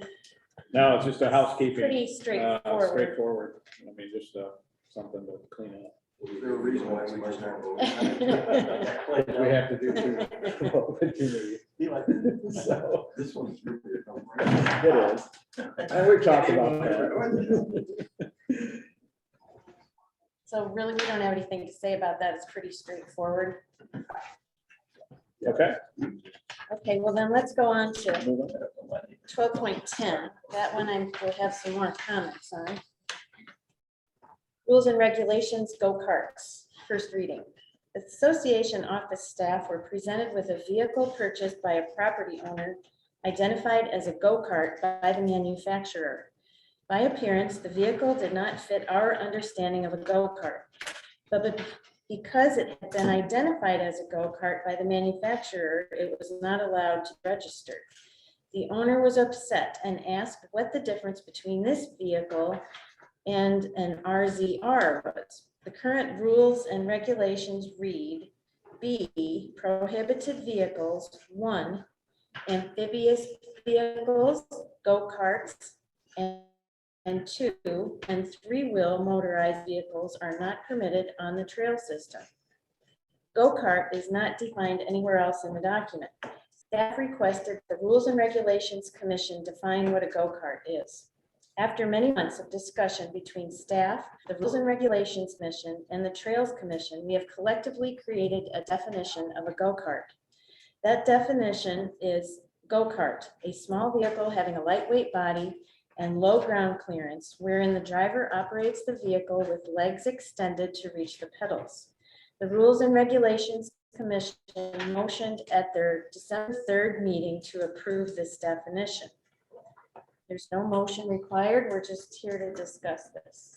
So. It was months of Yeah. going back and forth, you know, with that definition. You know, the bottom line, it's up to our insurance company. They're the ones that don't like go-karts. And if they look at this thing and say, I don't care what your definition is, it's a go-kart, we can't do it. We need the insurance company. Yeah, but they don't have it. The insurance company doesn't have a definition of a go-kart. Oh, they do. In their minds, they do. I don't know if they're gonna give us that. 20 years ago, they sure did. That's right. They did. It's kind of Well, like. where's that definition? Because we don't have go-karts defined. It's their definition, the insurance company. They're the ones that decided we can't do a go-kart. We never Mine decided don't have to the same go-karts. They did. insurance companies anymore. I'd be interested. That changes. Yeah. I don't- Are we still with Cincinnati? We are. Yeah. 20 years ago, they said no more go-karts. We've had them. Yeah. Sean, could that be a point that Yeah, I you can check certainly with them to see if they have a definition of a go-kart? When I look at this vehicle, It needs it a four doesn't, seats. I don't it's not a go-kart, Yeah. but the fact is the manufacturer sells it as a quote go-kart. Right. What size engine is that? Anybody know that? I looked up the state of Illinois, Secretary of State, what qualify, I thought there had to be some kind of a clearance for cars to even be on the road. Some states do have that. Illinois does not have one. What Illinois says is the vehicle may not be modified to cause the vehicle, body or chassis to come in contact with the ground. So, I don't know if you might wanna think about it. You guys probably.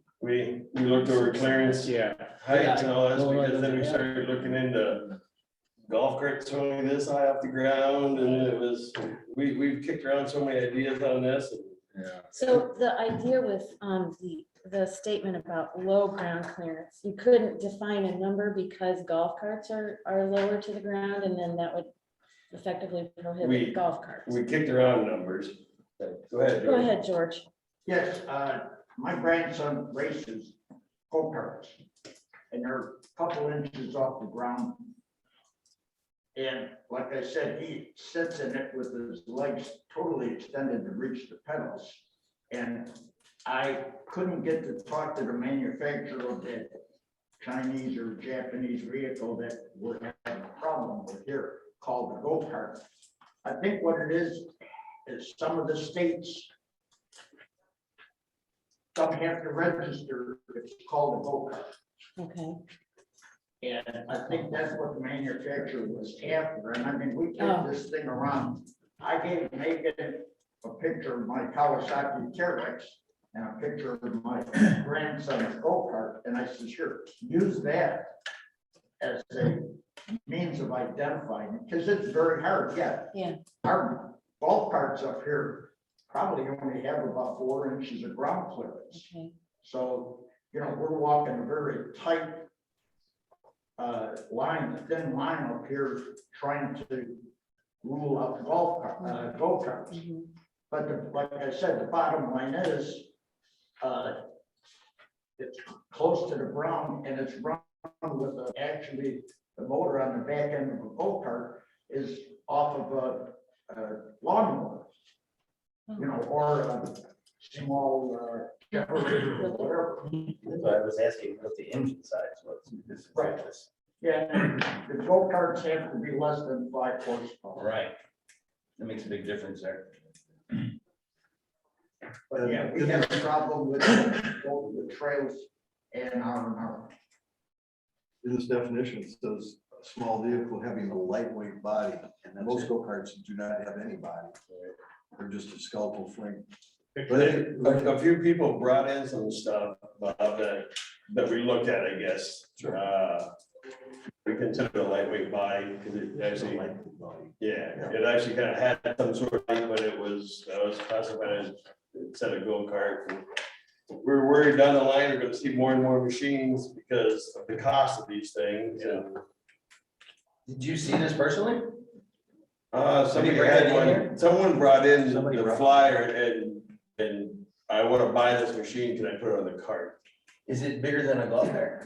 I mean, I thought somebody said they met it. This would fit within our standards of 66 inches. Yeah, we don't have a minimum size, we have a maximum Right. size.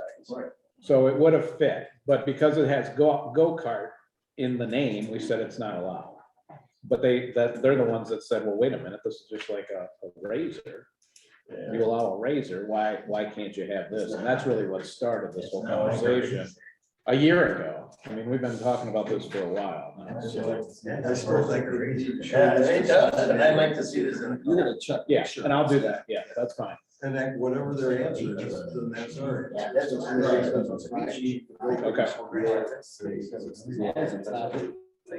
Looks like it should be in Florida. Yeah. Sure. Irish, we should say. I've never seen a go-kart with 4 seats.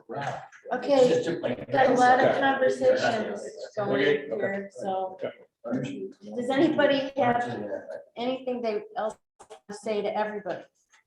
We have a lot of conversations going on. It's hard for Rhonda to, record this stuff, so. Anything else you want rules and regs to check on or? Sean's gonna check on the insurance definition. I think you should check on the motor size of it. I got it pulled up here, Jim. It's a 200. I call it a 200. That ain't no go kart. It's 177 cc's. Doesn't get worse on those.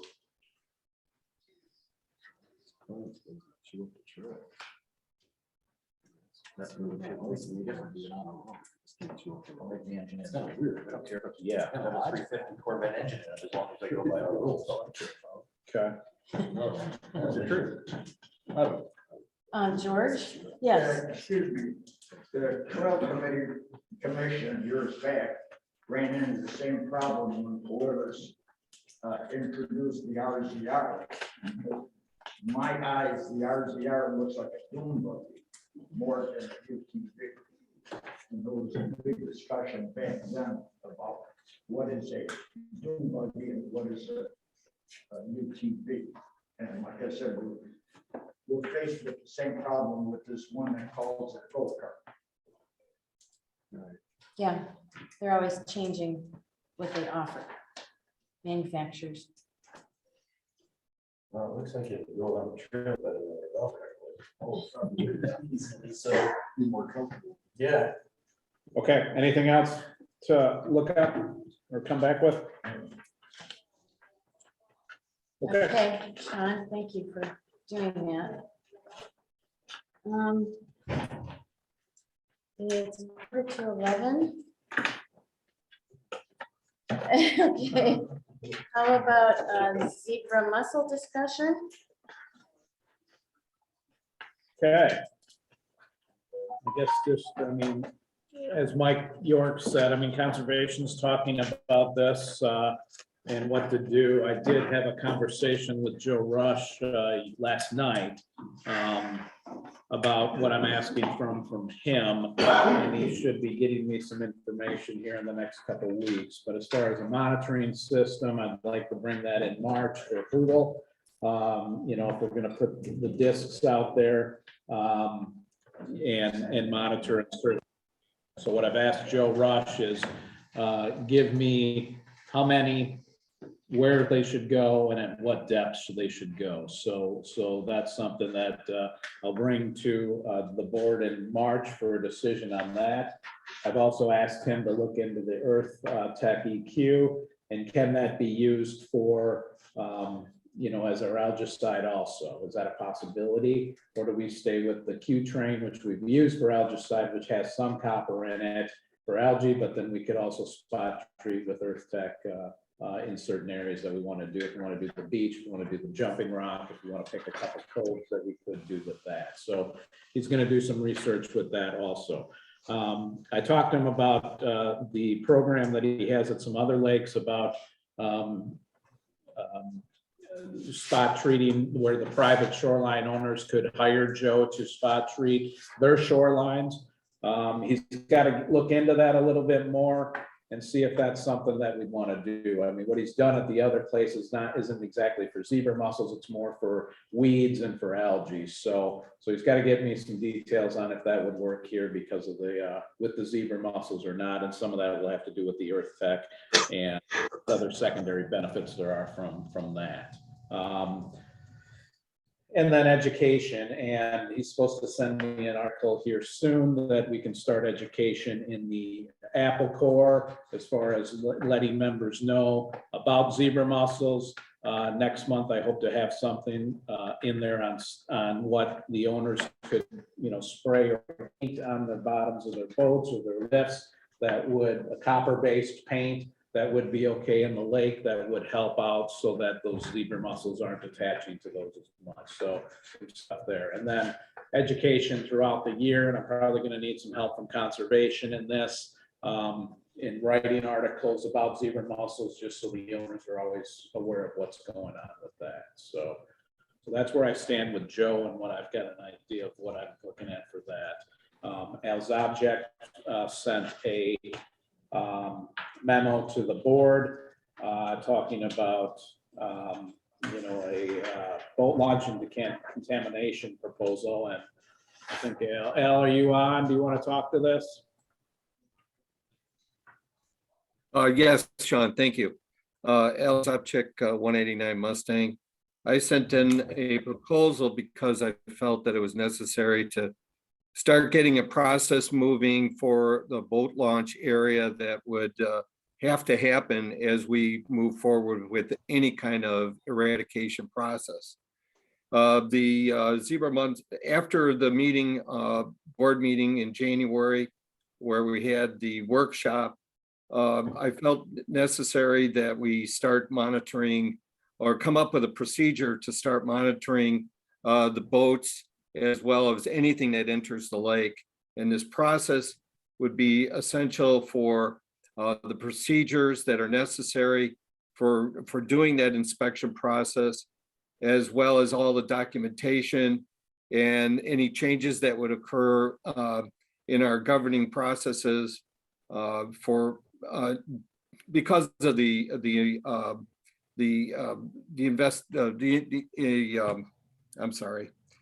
with the inspection process and how we would deal with those with our current board processes. So it would be the development of this whole procedure, any purchase of equipment that's necessary, and the training of not just the staff members, but our homeowner association. And I put this as a recommendation so that the GM could solicit an RFP for developing this process and then implementing this process. And I didn't want the procedures, the whole entire process, to go past $20,000.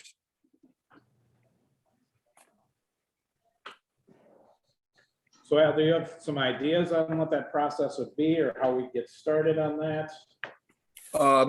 Yeah, a little bit, yeah. I think it would include the implementation of boat launch and decontamination procedures. It would include the inspection process of boats and which boats need different types of inspections, the bilge areas, the wake boat areas, the bilge areas on those, the trailers, any rules that need to be modified, the education, and then they'd have to also comply with the state of Illinois as they continue to improve their recommendations on boat launch areas because of invasive species in the state of Illinois. That's what I have.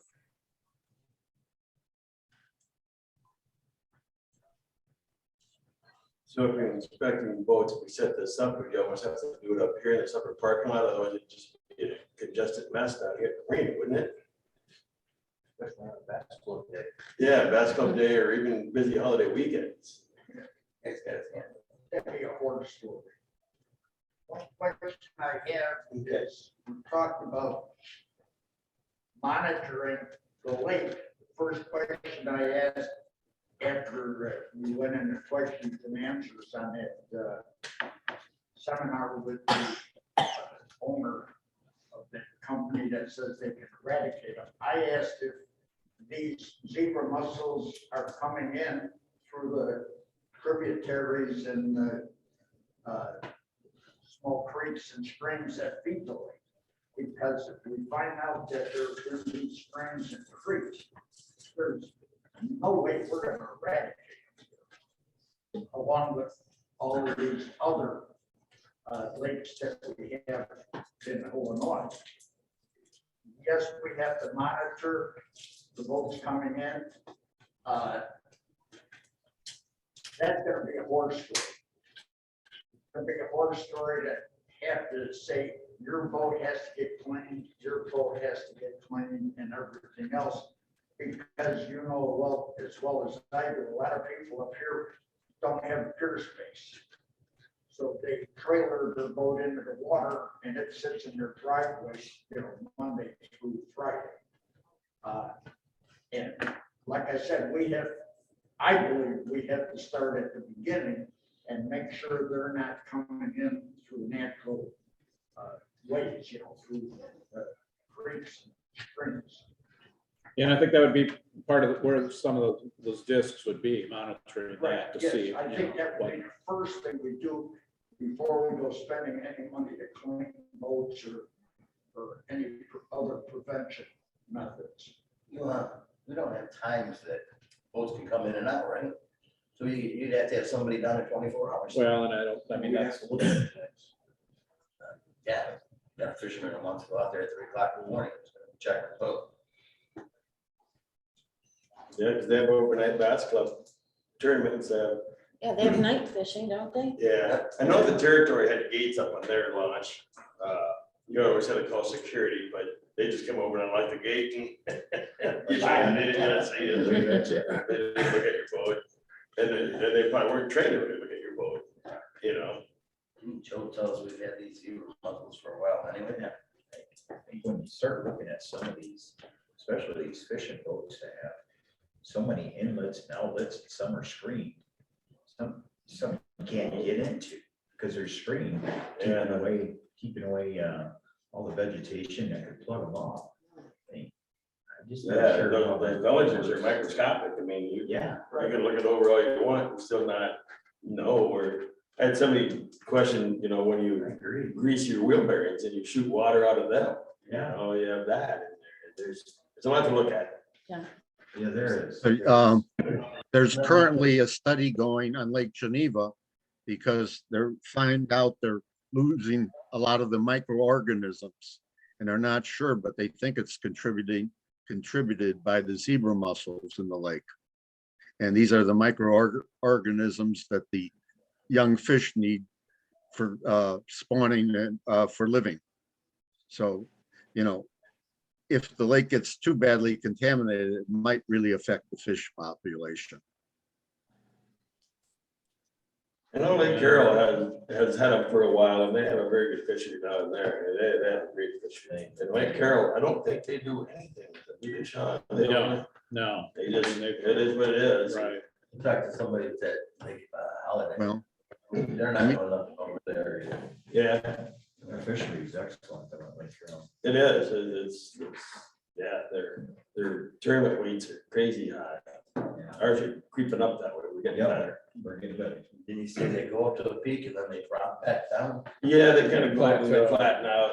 Didn't we have a lot of problems? We had shallow water this year. A lot of things that contribute to this. Mhm. Rush in to spend a bunch of money to see that this year.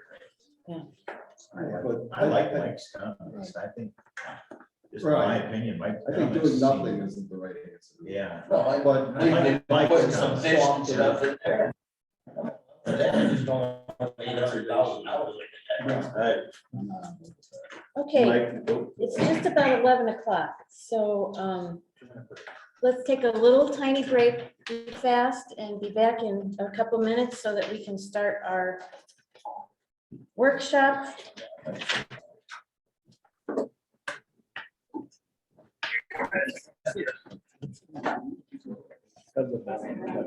Tom, you gonna feed me? On. Yep.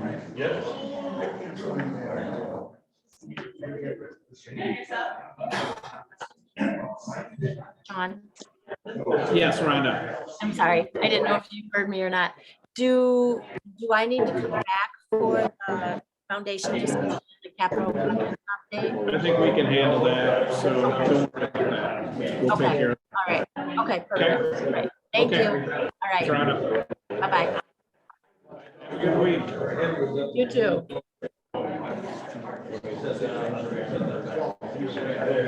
Kevin, welcome. Thank you for joining us. Give us just a couple minutes. We're going to take a quick break and then we'll get started. I'll introduce you guys. And then if you guys kind of want to give us an overview, and then there'll be some questions and discussion after that. That's okay with you guys? Good, Sean.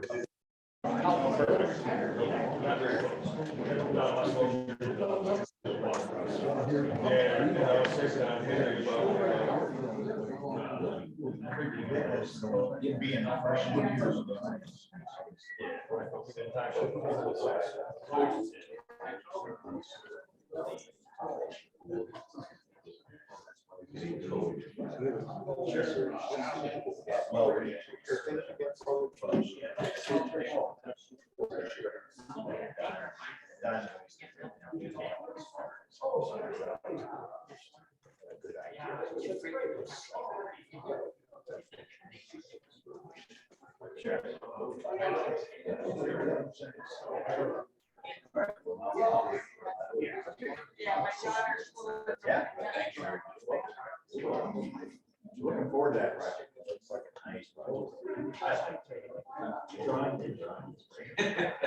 We talked about the drawings.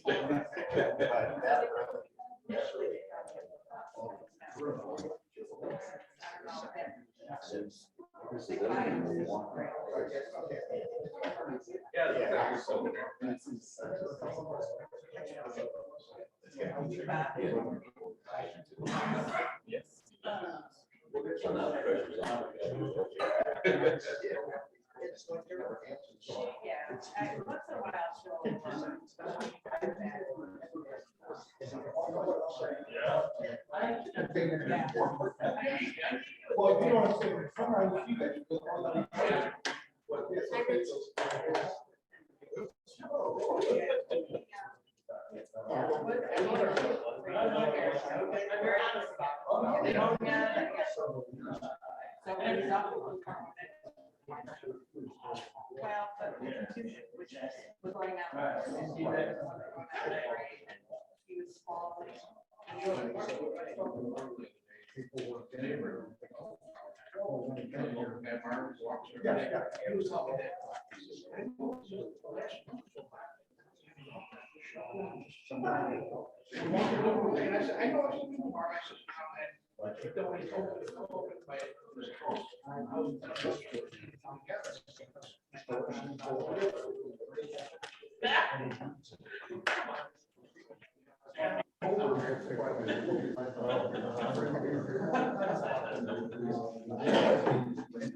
Evan, can you hear me?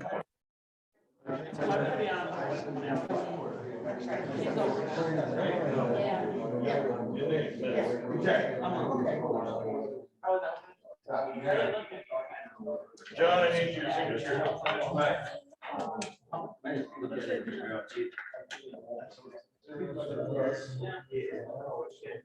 Bob, I need you. Need you signature.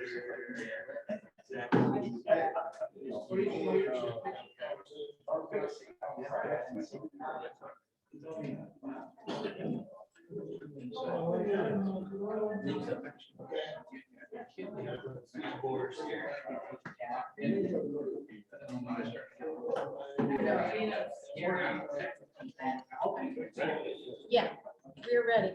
I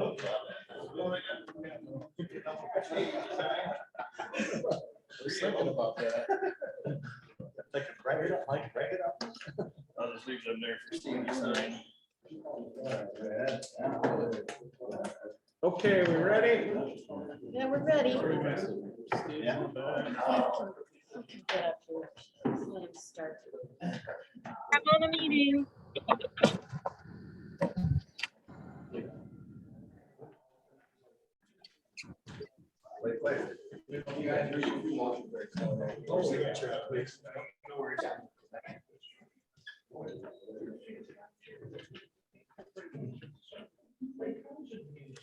Okay, we're gonna get started with our workshop. If you wanna sit down. And Sean, we have 3 guests. We do, yes. So, okay. I guess to get started on the workshop, what we've done is brought in Ted LaBelle from Crawford, Murphy, and Tilly, who we've been working with now for, I think, almost a year now. We're doing this first because they're on the call. And then also Kevin Miller, and he's from Intertech PSI, and then Michelle Lipinski from Ravino out of Chicago. And the 3 of them were up here in early December. And I was with them, and we actually did a walk through of the dam crest, and then we were in the spillway, walking in the spillway and taking a look at everything.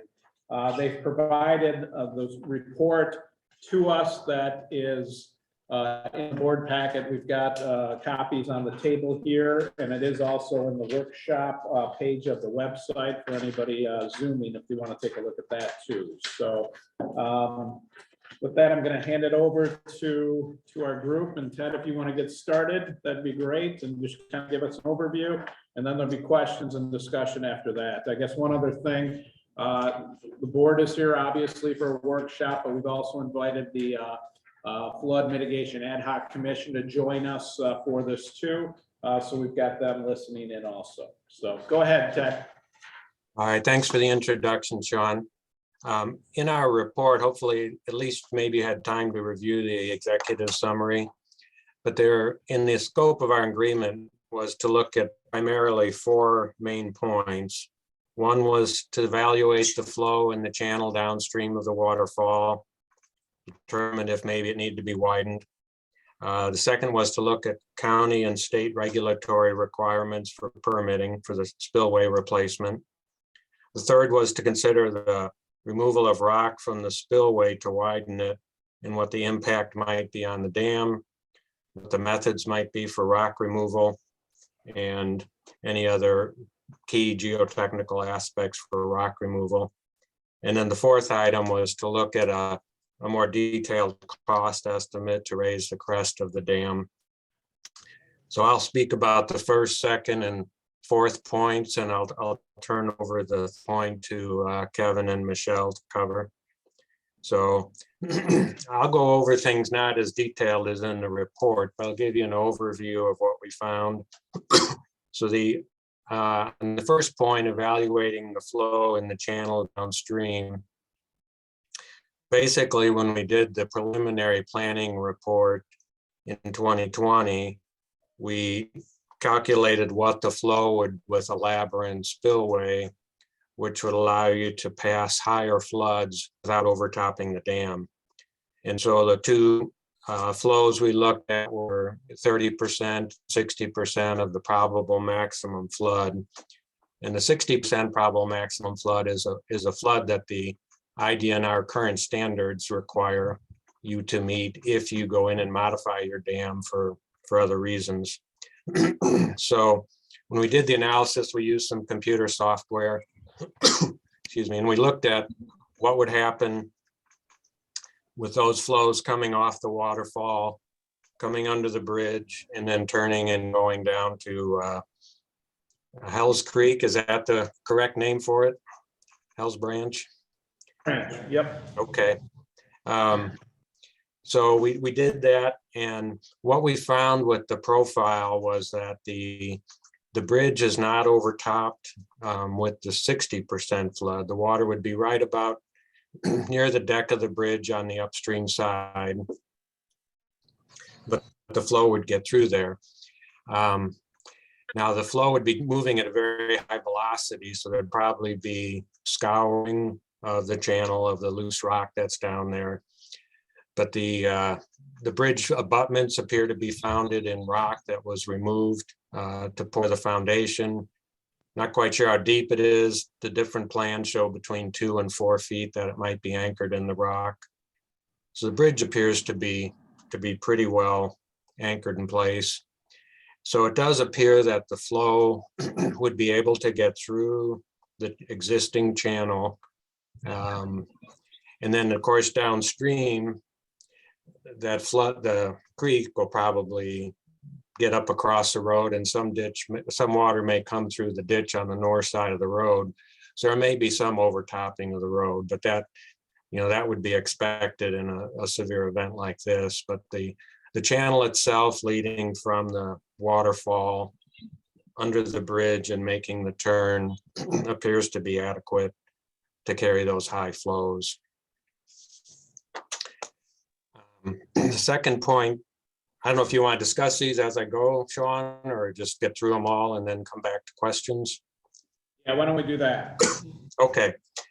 On the county and state regulatory aspects, that turned out to be relatively simple. The Joe Davies County regulations, they have a flood control regulation, and basically says for a project like this that requires an IDNR permit, if you go through IDNR and they issue their permit, and of course they would do an analysis of whatever is turned into them, then they accept that as a basis for a county permit. And then for the state permit, basically it would be a permit issued for construction by the dam safety section of IDNR.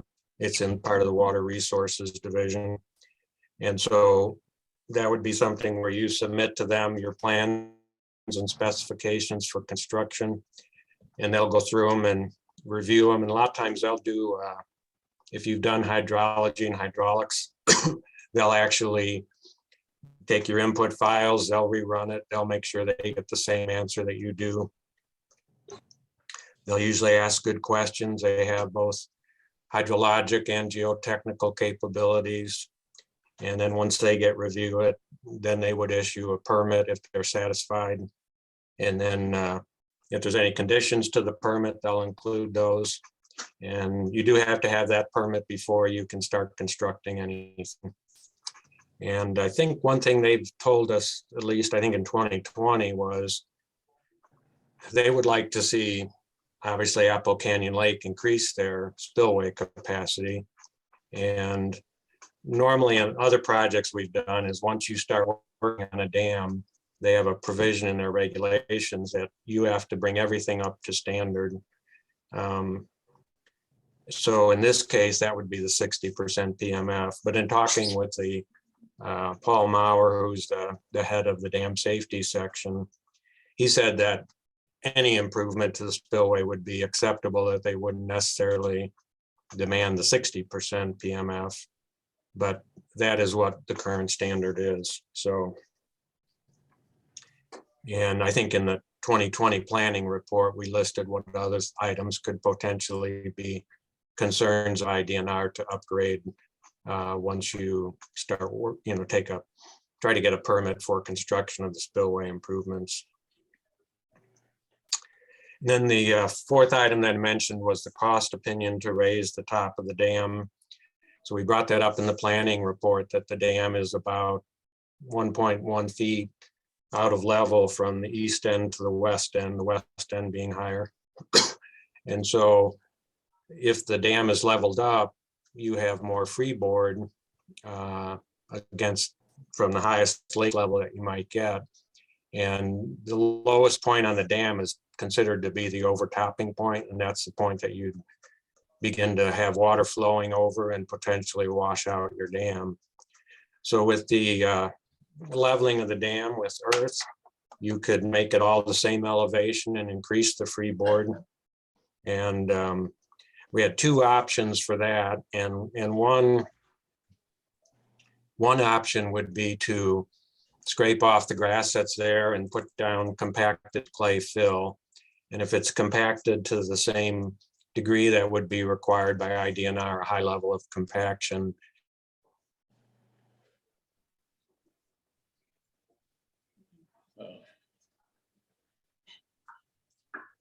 Ted, you're frozen.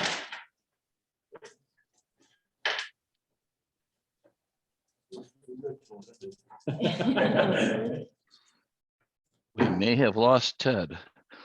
We may have. Kevin, you want to start yours for now? Sure. I don't know that, do I need to click on for the screen? I can do that. Make it more scary. I was brought into the project to look at what would it take to expand the spillway. I've been involved in dams for 40 years and have done a lot of spillway work and doing rock excavation. And what would be the impact of expanding the spillway at this facility? And what would the impact be on the dam itself, on the structure itself? And so that was the aspect I was looking at and looking in expanding the spillway. There's two different options that Crawford Murphy is proposing on the spillway. One would widen the spillway in both directions or towards the dam, and then also towards what we call the northwest abutment. And depending upon what option is taken, there would be we would want to take rock excavation in those two directions. Also, in one of the options, there would be the requirement to deepen the spillway channel. And my input into this was to take a look at what would it take to do that excavation in the rock with the materials that were there. And I've done rock excavation in the immediate vicinity of dams and several parts of the country.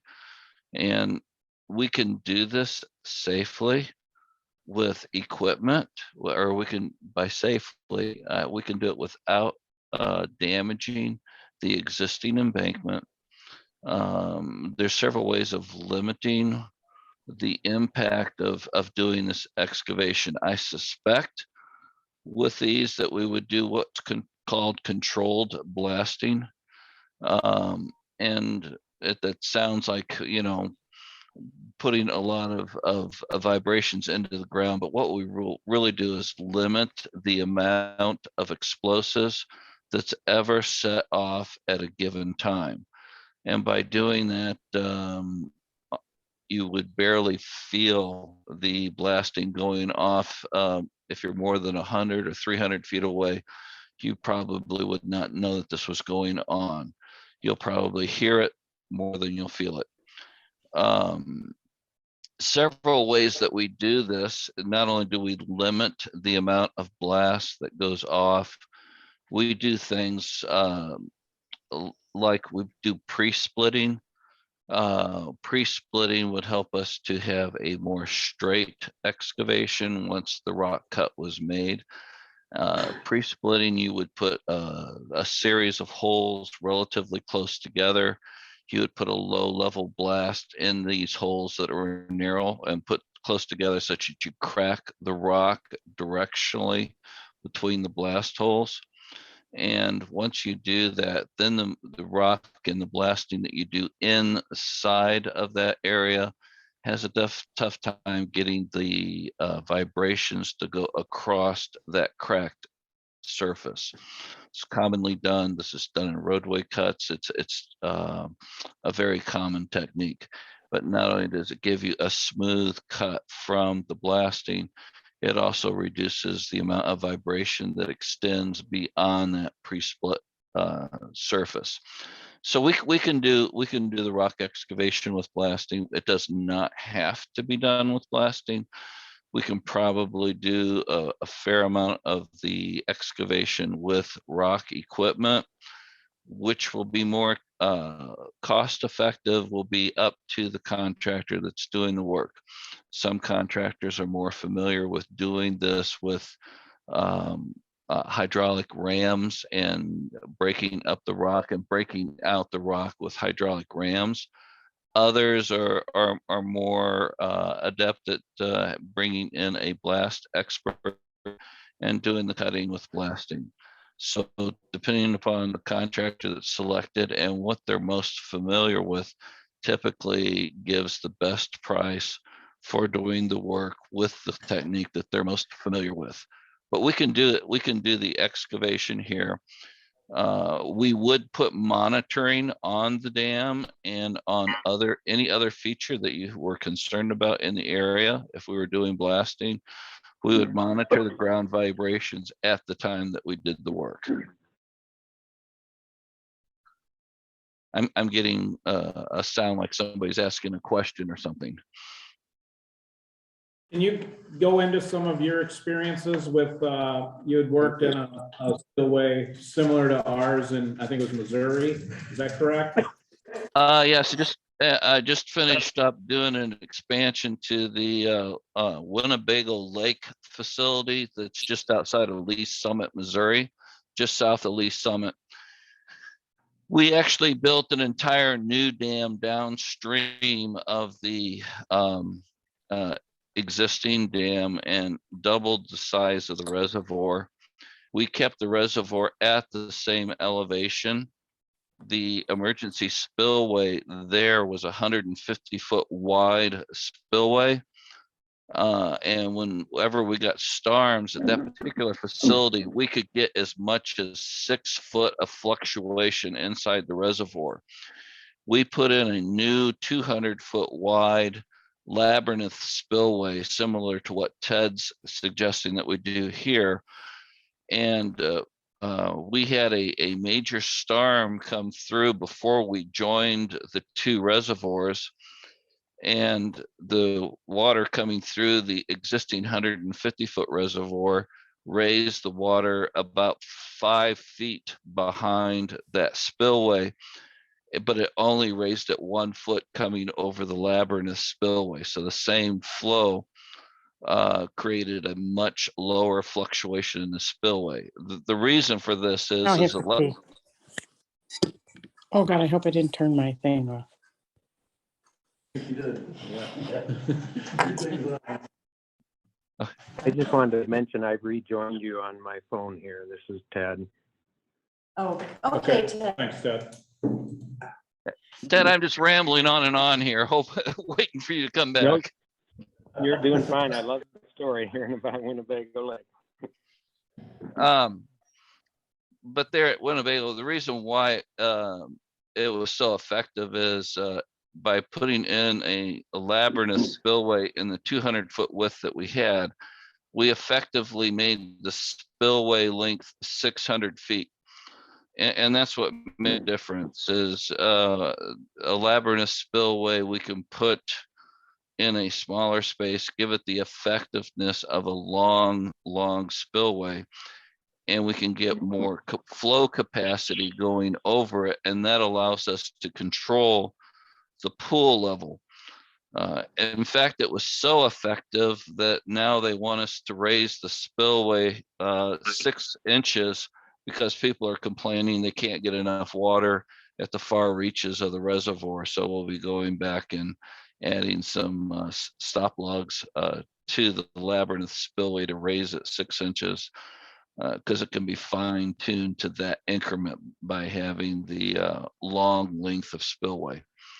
So we did at that particular site, there was a quarry that was located a quarter mile, or well, actually they have plans to extend their quarry over the length of the dam to be within the area of what they felt was the area of influence of the dam. And they asked me to do a research on the blasting and what the impact of the blasting of the quarry would be coming within, it came within 1,000 feet of the dam. And basically with the techniques that they're using in the quarry, there would be limited vibrations that was going to get to the dam itself. So we were able to satisfy both the state of Missouri and the fire marshal, which is in the state of Missouri. That's who controls blasting and the permit for the quarry. Their concerns and the concerns of the residences that lived within the reservoir area, that the blasting would not have a long-term impact on their reservoir as well. I've rambled about a bunch of things. Are there specific questions for me? Anybody have anything for Kevin as far as geotechnical? Not at this time. Question for Ted, I guess it is. Okay. Ted, can you hear me okay? Yes, I can. Can you hear me all right? Yeah. In your exhibit 2, in your package, you show the water levels at various storms and that. So you show what's the ground there, and then you show a 100-year existing or flood rainfall with the existing spillway. Then the next line, you show 100-year with a proposed. What proposed are you looking at? Is it alternative 1, alternative 2, or does it not make a difference? Good point. I think it would be same for both alternative 1 and 2, because at that point, the weir is controlling how much flow gets over the dam and not the channel downstream. So if you put in either alternative 1 or 2, you get the same water profile with that's shown on there, the second line up from the bottom. So it would be the same. It's when you get into the higher flows that the channel, which is downstream of the weir, if you don't widen it enough, it becomes restrictive and backs up the flow to the labyrinth weir. So actually both alternative and 1 and 2 both have the same labyrinth weir, but they have different channels downstream to let the water get released without, whether it backs up to the weir or not. That's the main difference between alternative 1 and 2. Okay, so then the next line up shows 30% PMF. Does that also hold true that that would be the same for either alternative 1 or alternative 2?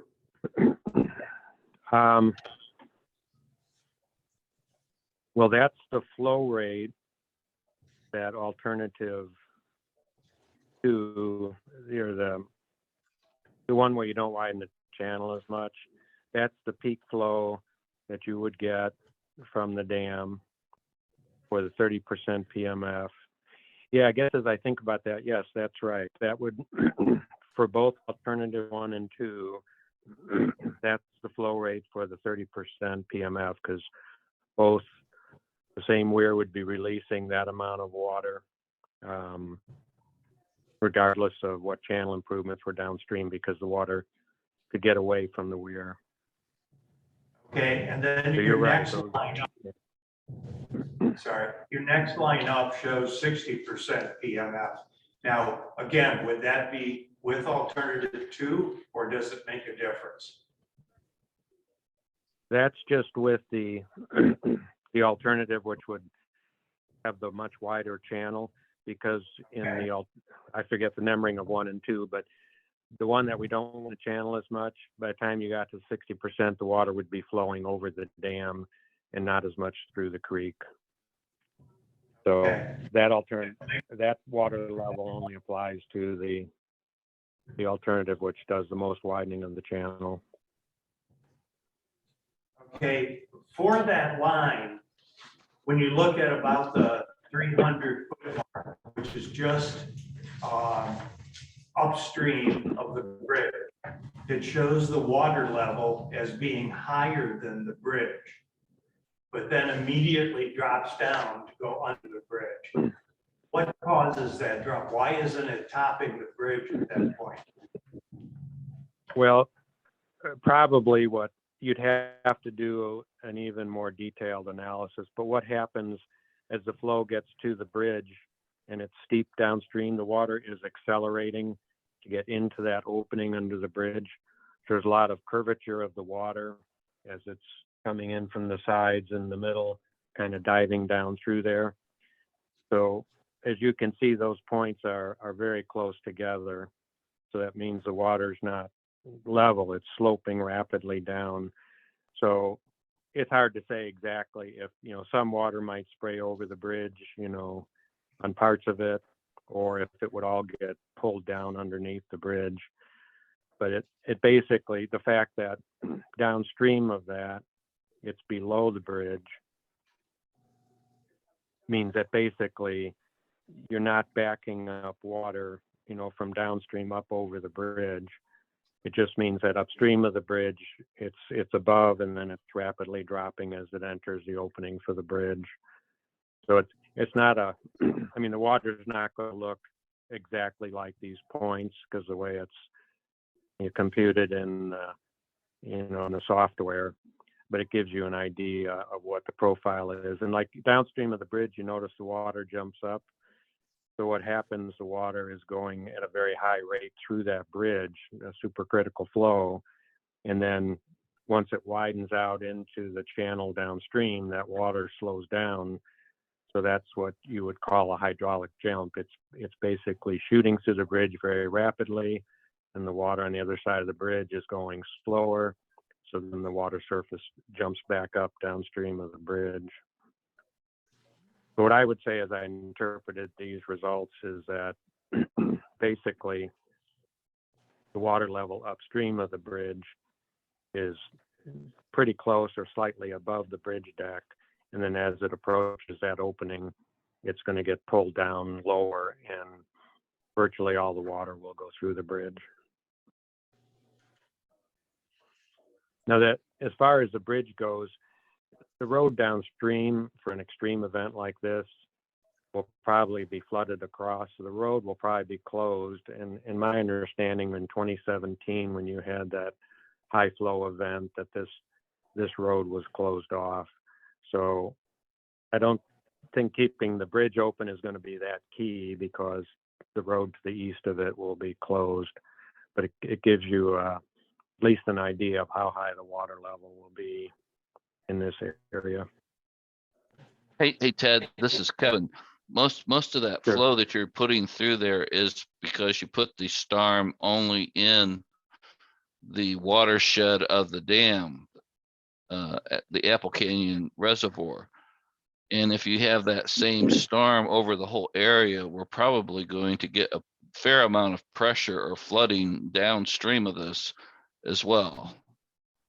But when we do the design, we're only putting that STARM in the reservoir for the Apple Canyon Dam.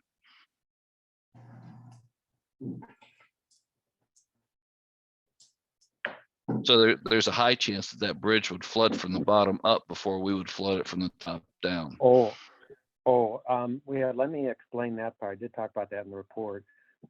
What we did find was that we did an analysis that this flow, as it heads down to Hells Branch Creek, is going through a steep gradient. So on the left side of this, the water goes through critical depth, means that the water's not being backed up. So we had some data for the 100% PMF that they did back in the early 80s. And we're enough above it that as we pass through critical flow, there won't be any backwater effect from what's downstream. So that was one reason we didn't extend the analysis further, because we found that the stream the flow reaches critical depth, and therefore there's no backwater effect. So what we anticipated is that the water in Hells Branch Creek would not be high enough to back up to this bridge.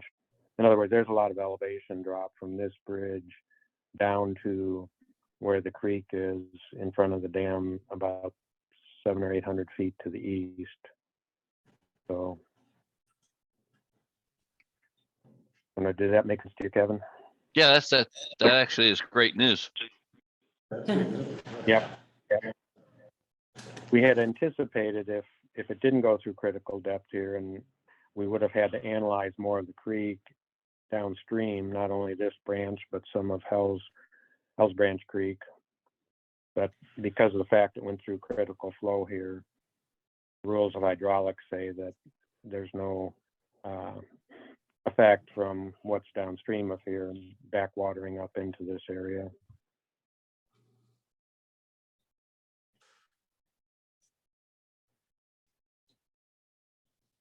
Any other questions? So in this case, water does flow downhill. Very rapidly. I don't think I'd want to be within 100 feet of that bridge myself. No.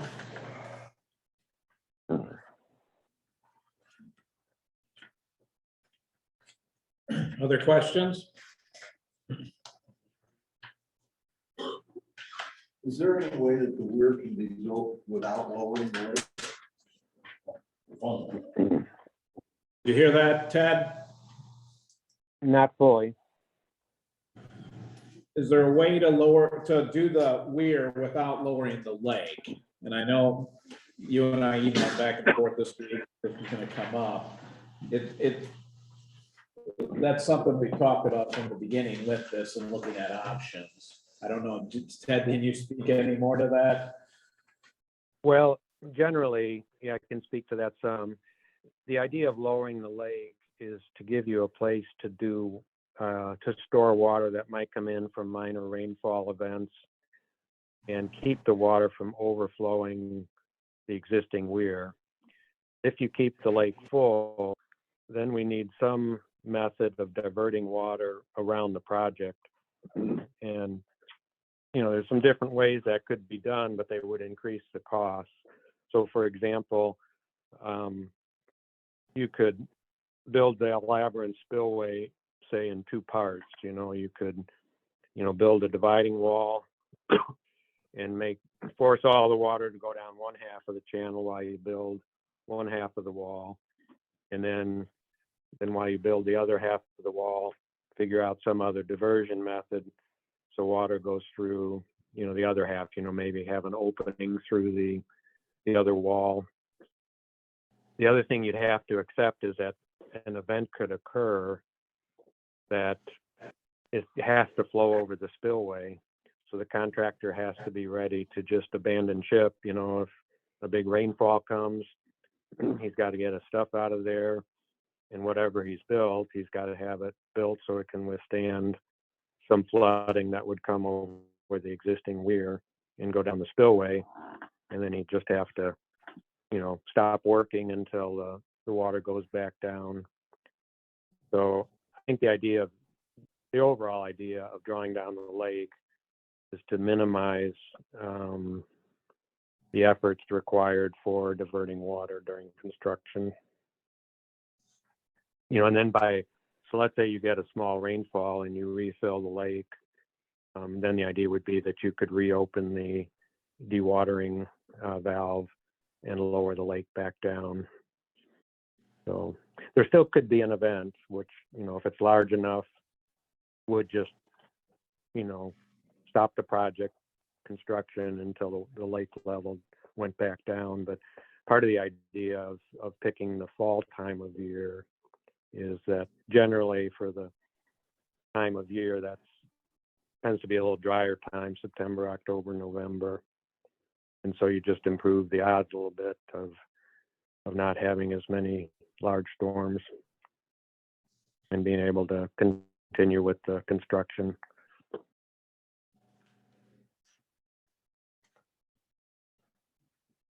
And it's doable. I would say it's doable. There just would be some more expense associated with not lowering the lake level or only lowering a little bit.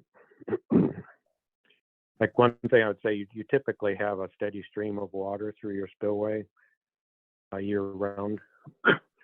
So with that small amount of water, contractor could, build a diversion dam, a small diversion dam, collect that water, pipe it, around the construction site for the labyrinth weir. It's just that a bigger flood would be the one that you'd have to be concerned about happening. But the small amount of flow, he could build some piping and some temporary dams to collect that water and route it around the site where the labyrinth weir is being constructed.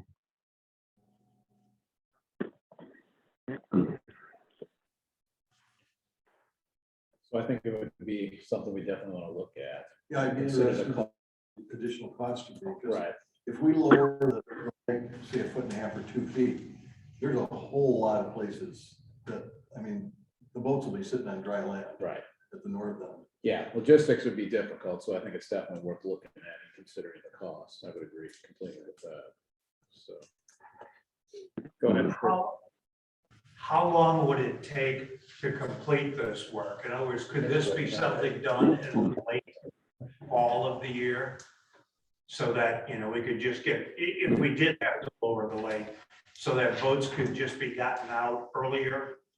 And could you do it in the fall? Would it be able to? I think that's what we're talking about. Yeah, I thought that was, that'd be cool. Yeah. In September, October, November, in there, that way, say maybe after Labor Day, you took the boats out or something. Good luck. I think, You don't have to take your boat out, you can just leave it sitting there. Mine would be on a shore station. Go ahead, Ted. I was just going to say, I mean, obviously it's a unique project, but my thought is that construction maybe would take 6 months or so. Interruptions from high flows, are hard to predict, but I think just the overall construction may be on the order of 6 months, with the main things being removal of the rock and then pouring of the concrete for the spillway and the floor of the spillway channel downstream. And obviously the first 3 months are good weather, and then as you move further into winter, the work may get, interrupted by winter weather or something. But I think the thing they could work on, they could get started pretty quick on rock removal. And then if they get the rock removed up where the labyrinth spillway is, then they can start pouring that spillway while they're, maybe doing some more of the rock removal. So they have to be probably some work done concurrently. Kevin could probably speak better to the time it would take to remove the rock for either of these alternatives. Would the labyrinth be in exactly where our concrete wall is now, or would it be downstream of the current wall? We're planning on it downstream. That way the existing wall can hold back the water and the new work could be done in the dry. But the new wall will be taller than the existing one. So the first thing they've got to do is remove rock in that area to build the wall. And one other thing that we learned when we were out there is the water is very shallow upstream of the existing spillway crest. And so some of that rock's going to have to be removed. So that's another reason to, at least for a while, draw down that water. And we need to lower the rock upstream of the spillway to at least the same elevation that we're going to have at the spillway. So in other words, water depth from the new spillway, out into the lake. It can't get any shallower, or you'll reduce the amount of flow you get over the spillway. Ted, I'm pretty sure there's a ledge that goes all the way along that rock face next to the spillway, all the way back to Nixon Beach. And it appears as though that ledge is 3, maybe 4 feet down from the existing surface of the lake. And I believe that was originally a haul road for them taking the rock out of the quarry and building the dam. So if the lake was dropped, whatever that distance is, there actually would be a dry road there. Now, the one question there is, a lot of trees have fallen And I had a hard time getting close enough to my boat because of all the trees along that edge that have fallen in. But in places where I was able to get it in, it was between 3 and 4 feet down. Okay. We noticed right up near the spillway, it maybe got as shallow as 2 feet. But what we would envision is cutting out a width of rock about equal to the length of that concrete wall, going out into the reservoir, you know, with the same elevation going out until the rock naturally drops off down into the lake. Yeah, So actually, we I wouldn't think have that to remove it north and south of where the spillway is. the water depth is approximately 18 inches for most of that distance. Okay, okay, that sounds about right. So I think the new spillway, if I remember right, the height was about 6 feet, and the elevation roughly the same as the existing. So that would mean about 4.5 feet of rock would need to be taken out upstream of there.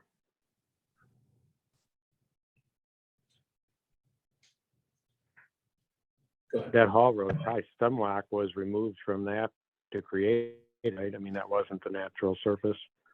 The rock went up No. higher. Yep. Okay. Go ahead, Rich. I believe I'm correct in that we haven't decided whether we want to pursue alternative 1 or alternative 2. Okay. That's correct. Are there any, you know, of any regulatory reasons why we should pursue alternative 2 rather than 1? Alternative 2 is the one with the taller dam and taking out more rock. Yeah, alternative 2 was the one that allowed you to meet what are the 60%. current IDNR regulations are. But I think my understanding in talking with Paul Maurer is that they wouldn't, you know, refuse you a permit for alternate 1 because it would still increase your spillway capacity substantially.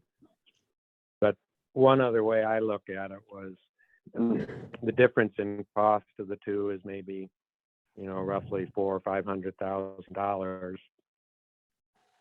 And, you know, if you were to get a severe event, you know, then it'd be like, well, we didn't quite do enough to meet the standards. If we had done it the first time, you know, we could have avoided this.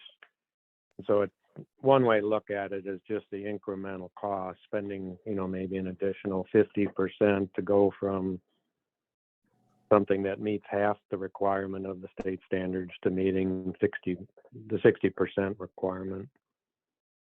So, but both of them appear to be, they would be permitted by the state of Illinois, you know, for either one you would choose. Paul Maurer he's confirmed that with me too, that, I mean, any improvements we make, they would definitely, so.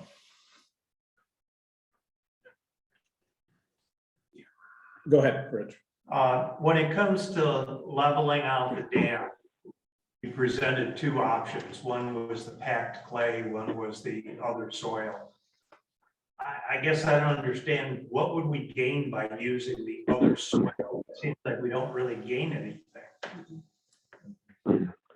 By doing the clay one? No, by doing the clay, I see that we do gain, but by doing the other soil, whatever it is, it seems to me like we don't really gain anything. That's pretty much true. The only way that to look at it is if you had a flood that the water level didn't really rise up to that level, but say you had wind-driven waves or something. The idea of freeboard is that, you know, if you just had even loose dirt there with some riprap on the lakeside, and let's say the water only got up, say 2 feet below the top of the dam, it affords some protection from water just shooting over the dam from a wave or something. Like if you didn't do it now, the waves at the east end, if the water was say 2 feet below or 1 foot below the low point on the dam, waves could come crashing over and begin some erosion. But if the waves aren't as high, it might still help contain the waves. But by putting in the clay, you definitely can allow that water level to rise up to the top, and it'll hold the pool of water. You may still get some splashing over it, but you could definitely contain a higher water level. And let's say it was a day that didn't have much wave action, you just had a calm lake rise up and go back down, you could hold water to a greater height than you could if it were just loose fill. The loose fill basically would saturate and not be able to contain a pool of water. But I agree with you. It's much more cost effective to put compacted clay in there right up to the elevation that you want.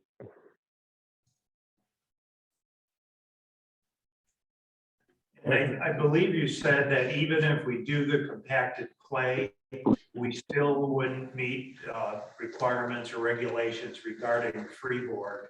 What would be an acceptable freeboard to have? Normally, you have to calculate the freeboard required, and it's an engineering analysis where you look at which wind is most critical. And for your case, the north wind would be most critical, which is obviously less frequent. And then they look at the length of the water that would be able to create waves flowing toward the dam, and you can calculate how high the waves get. So then the freeboard is based on that wave height with a little bit of factor of safety.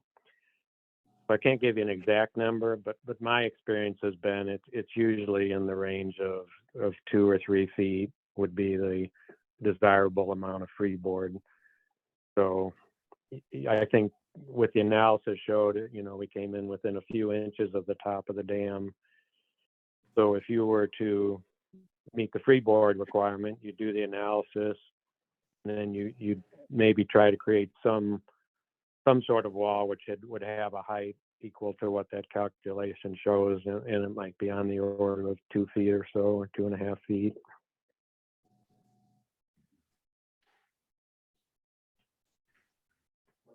Go ahead. But even at that point, go ahead. Sean, are we under any requirements to report high water levels to any government agency or anything? Well, I mean, like in 17, we were in touch with emergency management for Joe Davies County. Okay. I don't Is that know a that it's a requirement? requirement, though, no. I mean, it's kind of just to work together so they knew where we stood. Now, the dam emergency plan does, I mean, in there, it tells us when we should contact the emergency management for the county to let them know, and sheriff's departments of that. I would say that's more to be proactive, though. I don't know that that's a requirement. Okay. I guess I was getting after you, you recommended Ted a data logger for measuring lake height and I forget wave height maybe and all that. And I guess I was wondering, and I know Bob's been jumping on this a lot too, what would be the reasons for installing a data logger? Other than, well, it seems to me like it would be important to know what the levels are in case if we had to report or wanted to report something to a government agency. Are there any other reasons for having that installed? Well, I think one reason last time we talked was there's a lot of concern about what to set the water level for the new dam. So with the new dam, you can set the height, or you can have a notch in there similar to what you have now. And if you want to replicate, that exact water level most of the time, then that data logger will tell you what that level is. And that would be one thing it's useful for. The second thing is, I'd say you guys have a pretty steady lake level. You don't usually drop below your crest because you got a steady ground flow, and that's different from a lot of lakes. But it's useful to an engineer that would maybe down the road want to see how your reservoir responds to different rainfall events. So if you have that recording of water levels, on a time series, and you have data upstream as to what different rainfall events were. An engineer down the road, 10 years or so, if they want to look at that, they'll have a record of what the water levels were for different rainfall events. And that you can basically calibrate the hydrologic model better if you have that data. And right now we use common hydrologic methods to estimate the flows into the lake. As you know, that can vary a lot depending on the amount of rain, how saturated the soil is, and various other things. So if you could actually have some calibration data, it would be useful in the future for an engineering analysis, which most of you would not use, but it would be useful to an engineer analyzing flooding on your reservoir. Go ahead, George. Getting back to that compacted clay to level out the dam, and these core samples were taken on our existing top layer of the dam to see if it's sturdy enough to hold that compacted clay. Go ahead, Ted. Did you hear that? I did. I'll say something and then Kevin can add in. Sure. But we did just dig down, 6 or 8 inches. Oh, you are the one. Come on now. What's that? That was somebody else. Somebody on Zoom. Oh, okay. We dug down 6 or 8 inches to see if there was a topsoil layer there that would have to be removed or not. And we found there wasn't. The grass was growing fine without there being much topsoil, but that gave us an idea of how much dirt might have to be scraped off, to get the grass off. But as far as evaluating, below that, maybe Kevin could speak to that about whether, not just for leveling the dam, but whether any other borings are needed at the dam if you do work on the spillway. Was also a confirmation of the original drawing or cross section for the dam. We had a typical section for how the structure was originally built. And one of the things that you look at is the clay core that was put through the center of this dam, whether or not it was brought up all the way to the top surface. And by going through and taking the shallow excavation that we did, and then taking those soils, we ran index testing on those soils, and we determined that there really wasn't a cap of what we would say lesser materials placed over the top of it. So we can make that interface with new clay and make a connection there. We would probably excavate at least 12 inches down into the existing clay. The reason we would do that is because it's gone through a number of freeze-thaw cycles. So soils that have gone through freeze-thaw cycles tend to loosen up. So we'll take that top 12 inches, we'll cut that back, and then we will moisten the soils that we bring in to an optimum level, and we will compact that back in place to make the connection between what is existing there and the new soils that we bring in. And that way you'll have a good interface such that, what Ted was talking about, if you get wave action, it breaks over, it won't easily erode out. And that would be what we're attempting to do with this interface.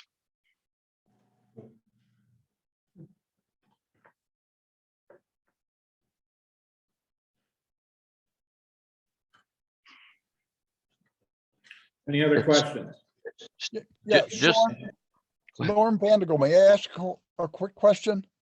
Absolutely. Okay, initial documents indicate the crest of the dam was 810 feet above sea level. It has now gone down over 3 feet in some sections. Are we fairly certain that the dam has now stopped compacting? Why do you say 3 feet? I mean, it seems like it's about 13 or 14 inches out of level.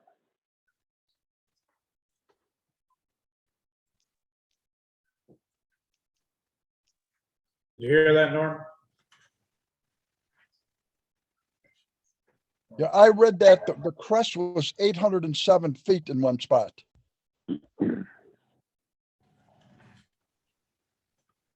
Okay, yeah, 807. That's 3 feet. We've lost 30% of our freeboard in 50 years. Now, my question is, can we be reasonably certain the dam has stopped compacting? I mean, earthen dams, I know Branniger probably built that in their calculations, earthen dams compact. There's long-term settlement in all these dams, particularly in the clay core portion that's there. And we typically, when we're building these dams, we build them higher so that over an extended period of time, they settle back to the design height. But all of that is, different designers do it different ways. At 50 years, we should be totally through primary consolidation for this size of an earth fill dam.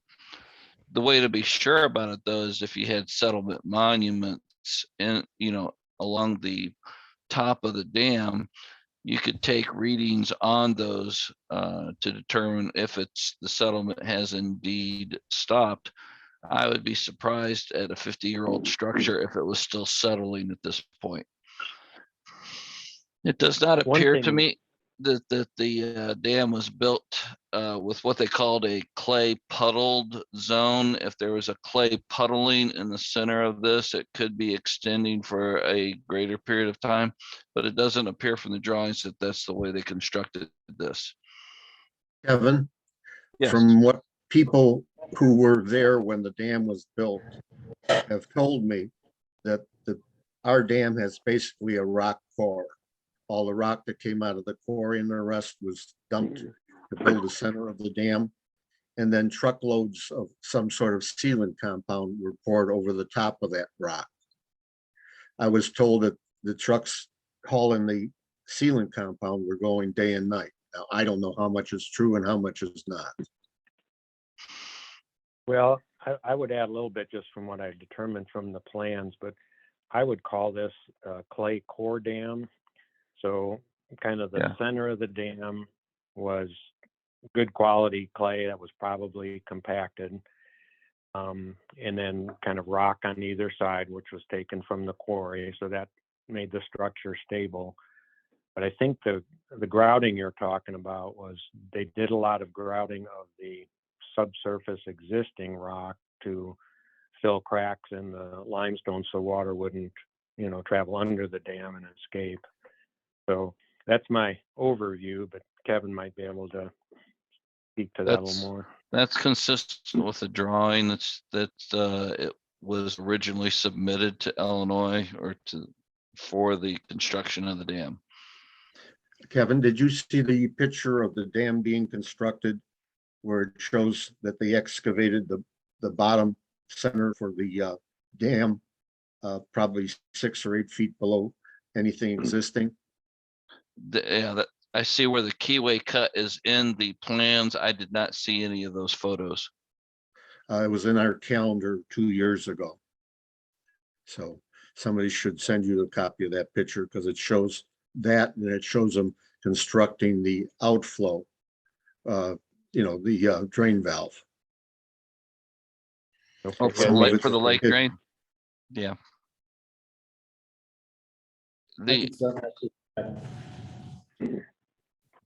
The plans that I have seen for this particular structure are very typical, and it's a proper and prudent design. It's held up well. That ditch that you're talking about is what they call kind of the core trench. So they want to notch that clay core in the middle of the dam down into the rock to help minimize seepage under the dam. So that's usually the first thing they build, is to cut that trench and start putting material in there, and then they start filling in the rest of the dam. Yeah, and they show the grouting in the bottom of that trench. Well, I didn't see any grouting, but it appears as though a good portion of that trench is down to solid rock.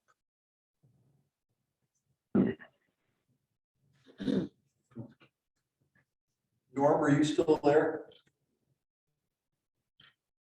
Yeah. Yes.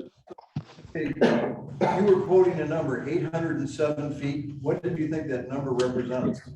The crest of the dam. No, it's not. It's the water level. No, 800 feet is the So- water level. 807 is the crest. One thing I wanted to mention on that, yeah, that's what the plans show for the original elevation.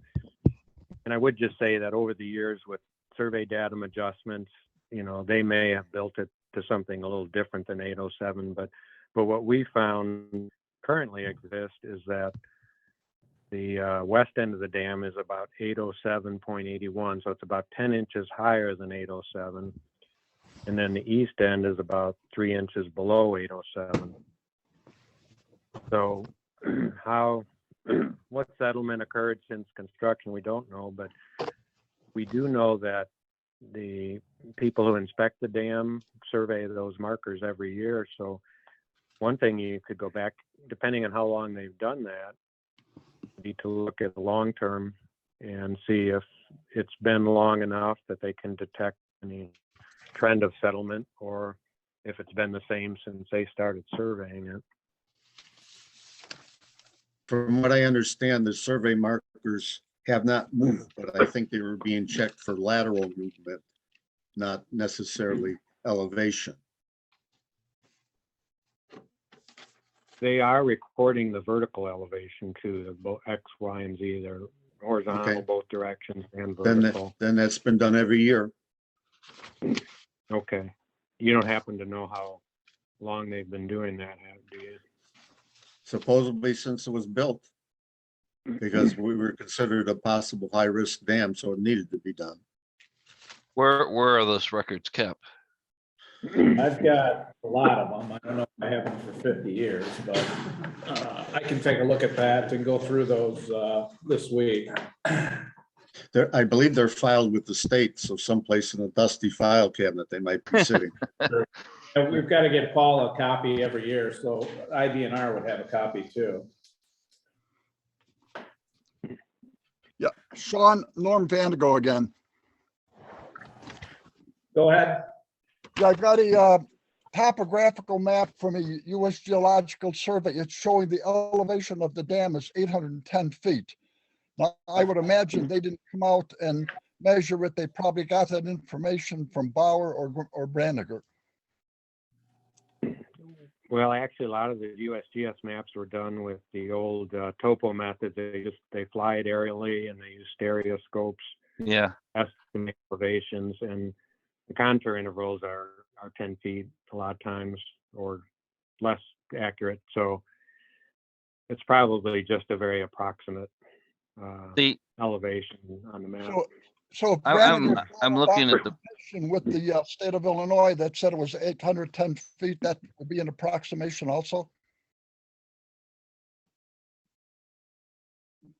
Where is that other The elevation Illinois from? Department of Natural Resources. Now, my best memories, I've seen documents that were filed. I don't know where they are now, but it was showing 810 feet. I saw them back probably over 40 years ago. I'm looking at the original print, the original cross section for this dam, and it has the crest elevation at 807. Okay, so basically over 50 years, it's never compacted. What's good.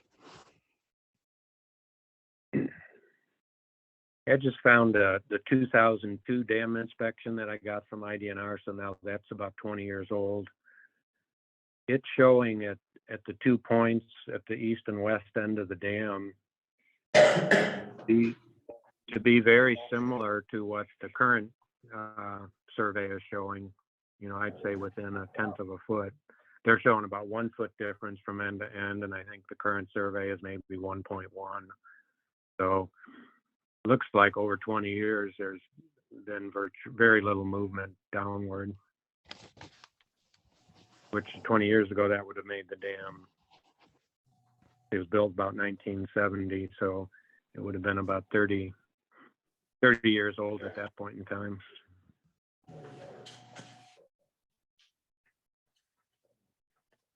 because they have those drains, Ted, on the outside edge of the clay core, the drainage path on that, the maximum drainage path on that's only about 60 feet. So I would estimate that the consolidation for the clay core from self-weight would take place, the majority, 90% of it would take place in the first 20 to 25 years. Because it's all a question of drainage path. So it's basically squeezing the water out as it Yep. settles. Okay. Yep. So I guess Mike, oh, go ahead. Yeah. Well, if you're gonna level the dam, would you raise it a little higher too? Can you do that? That creates a problem like flooding the marina and things like that, right? Well, to give you more freeboard, but Ted, you and I talked about that at some point, and you've got to maintain those ratios, is that correct? To maintain what now? The question was, could we not just raise the level of the dam another 3 feet? Instead of just leveling. And instead of leveling, to add more freeboard to it. Well, one thing I would say, and Kevin can speak to this more, but it's a relatively narrow top of dam. You don't have enough slope on either side that you could go up 3 feet. You know, you just the dirt would be too steep. Whether or not you've got, you know, could put a wall in or something, a 3-foot wall, that and make it stable. That, you know, that could be another option that you could do to increase the freeboard. Yeah, it is too narrow to go up with any slope on either side.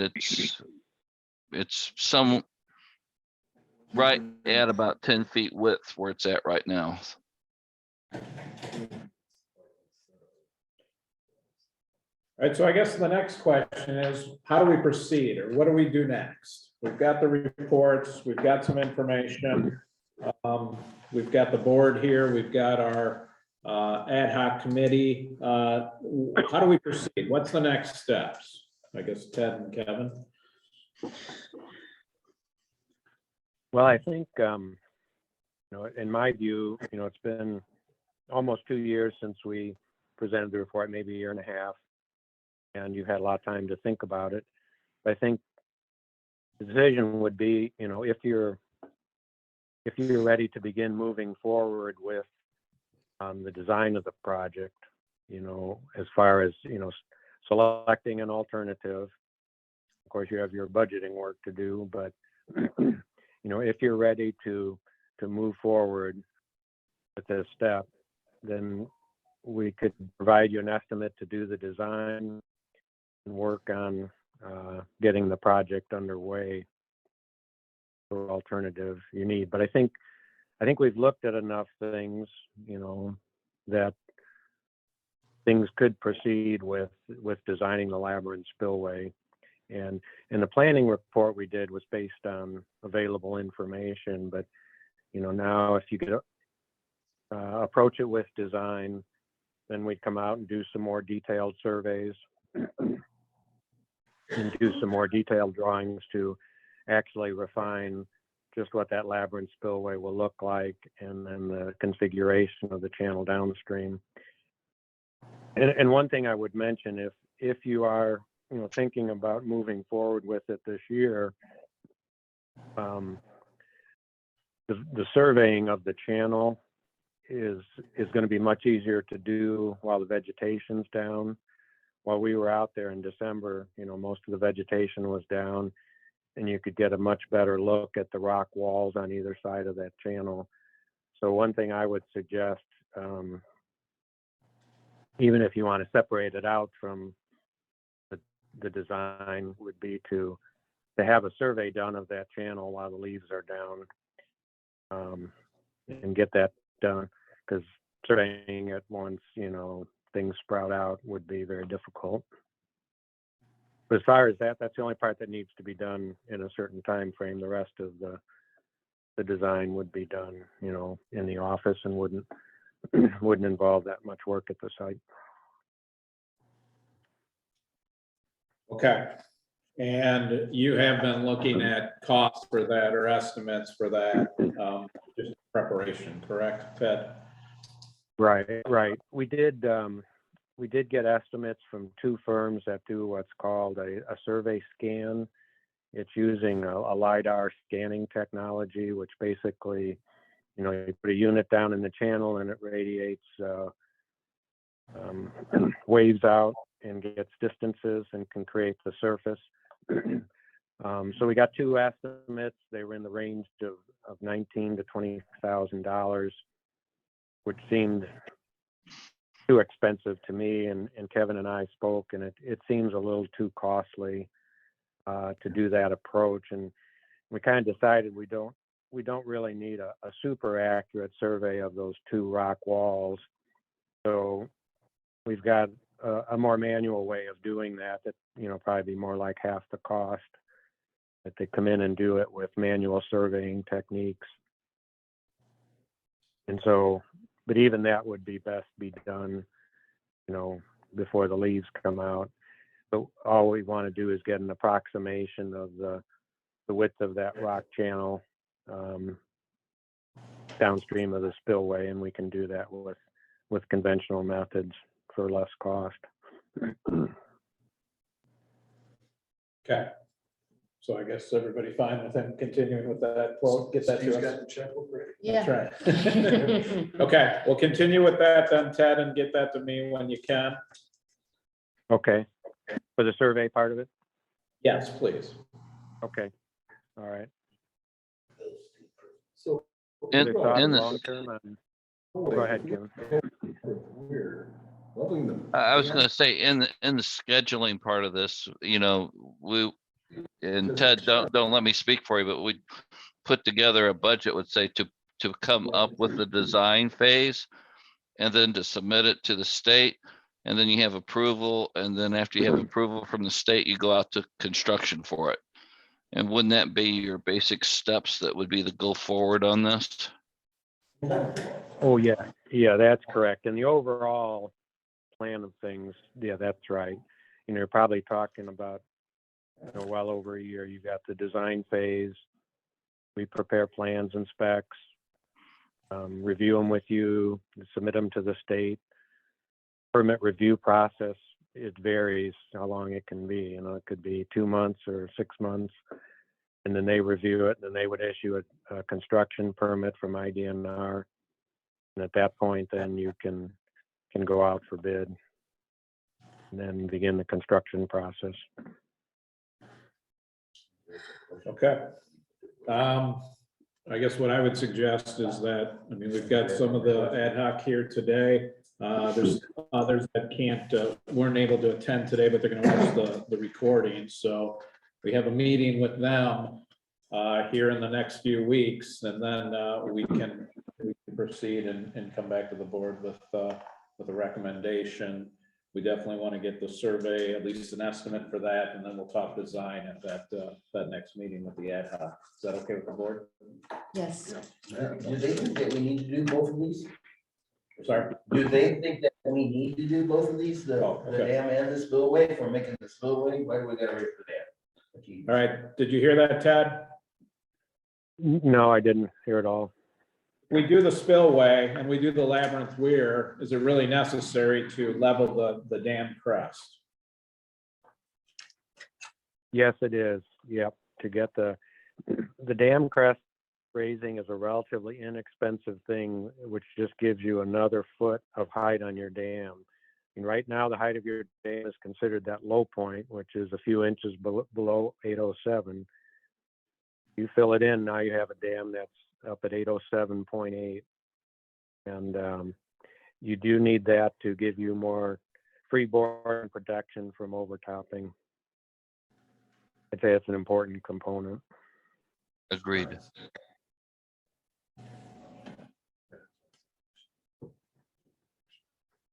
Okay, anything else? From anybody? One thing I would just like to say, just in general about the project, it's been a very interesting project to work on, but you have an opportunity here to greatly increase your spillway capacity without a lot of, really, I mean, it's not that expensive compared to some other alternatives that could be considered. So in other words, we're able to pretty much put in a better, higher functioning spillway, pretty much where the existing one is, with some widening and deepening, but it's the improvement in the amount of flow you'll get through that lake without injuring your dam is just tremendous. And there's some value here in terms of what can be done with this labyrinth spillway technology. I mean, a project could have cost 2 or 3 or 4 times as much trying to create this much spillway capacity without the labyrinth type technology. I mean, we could have been, like right now, it's a 100-foot wide channel. If you just had a straight weir like you have now, you might have to make that thing 300 or 400 feet long, and just think about how far you'd have to go into the hillside to the north and become a much larger project. So I think there's some value here with this type of spillway. So there should be a real improvement on the operation of the reservoir. And during storms, there should be a whole lot less fluctuation of the pool during storms. And that will give you a more consistent pool. And that's usually people like that when they have boats tied up on their docks. If they don't have more than a foot or 18 inches of fluctuation of pool during a storm, is a lot easier to handle than if it's 3 or 4 feet. Yeah. So operationally, this will improve the operations of the lake as well.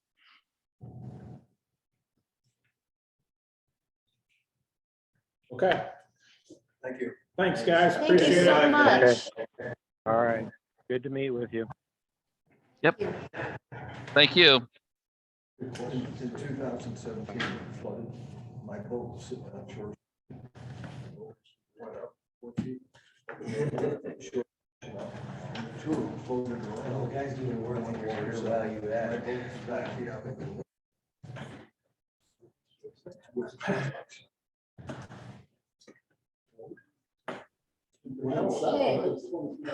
Now, we still Well, the lake's finally touched ground. have, Two more items. Mike, we still have two things on our agenda. Oh, yeah, it's like, where you asking?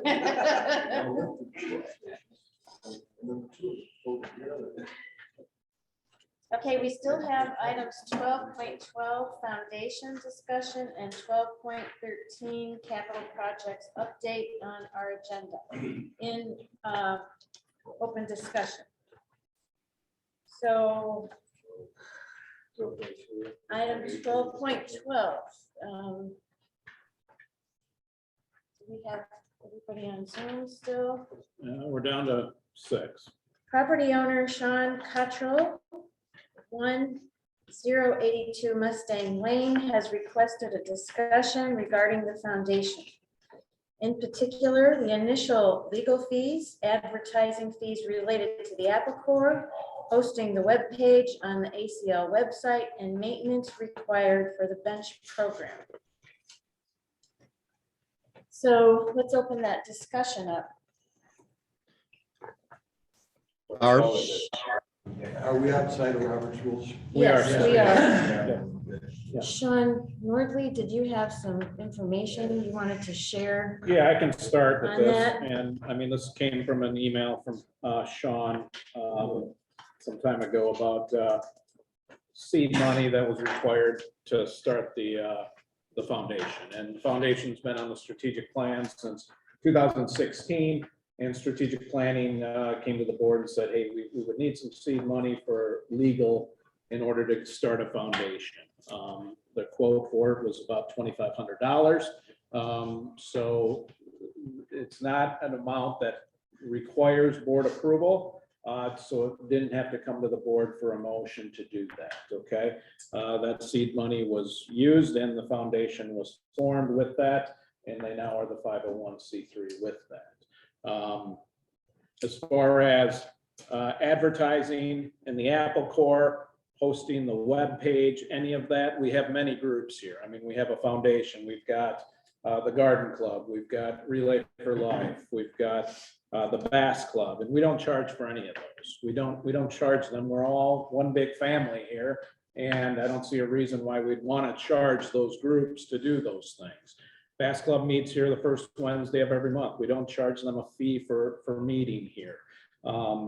Relay for Life, they used to pre-COVID have 2 dinners. We didn't charge them for those things.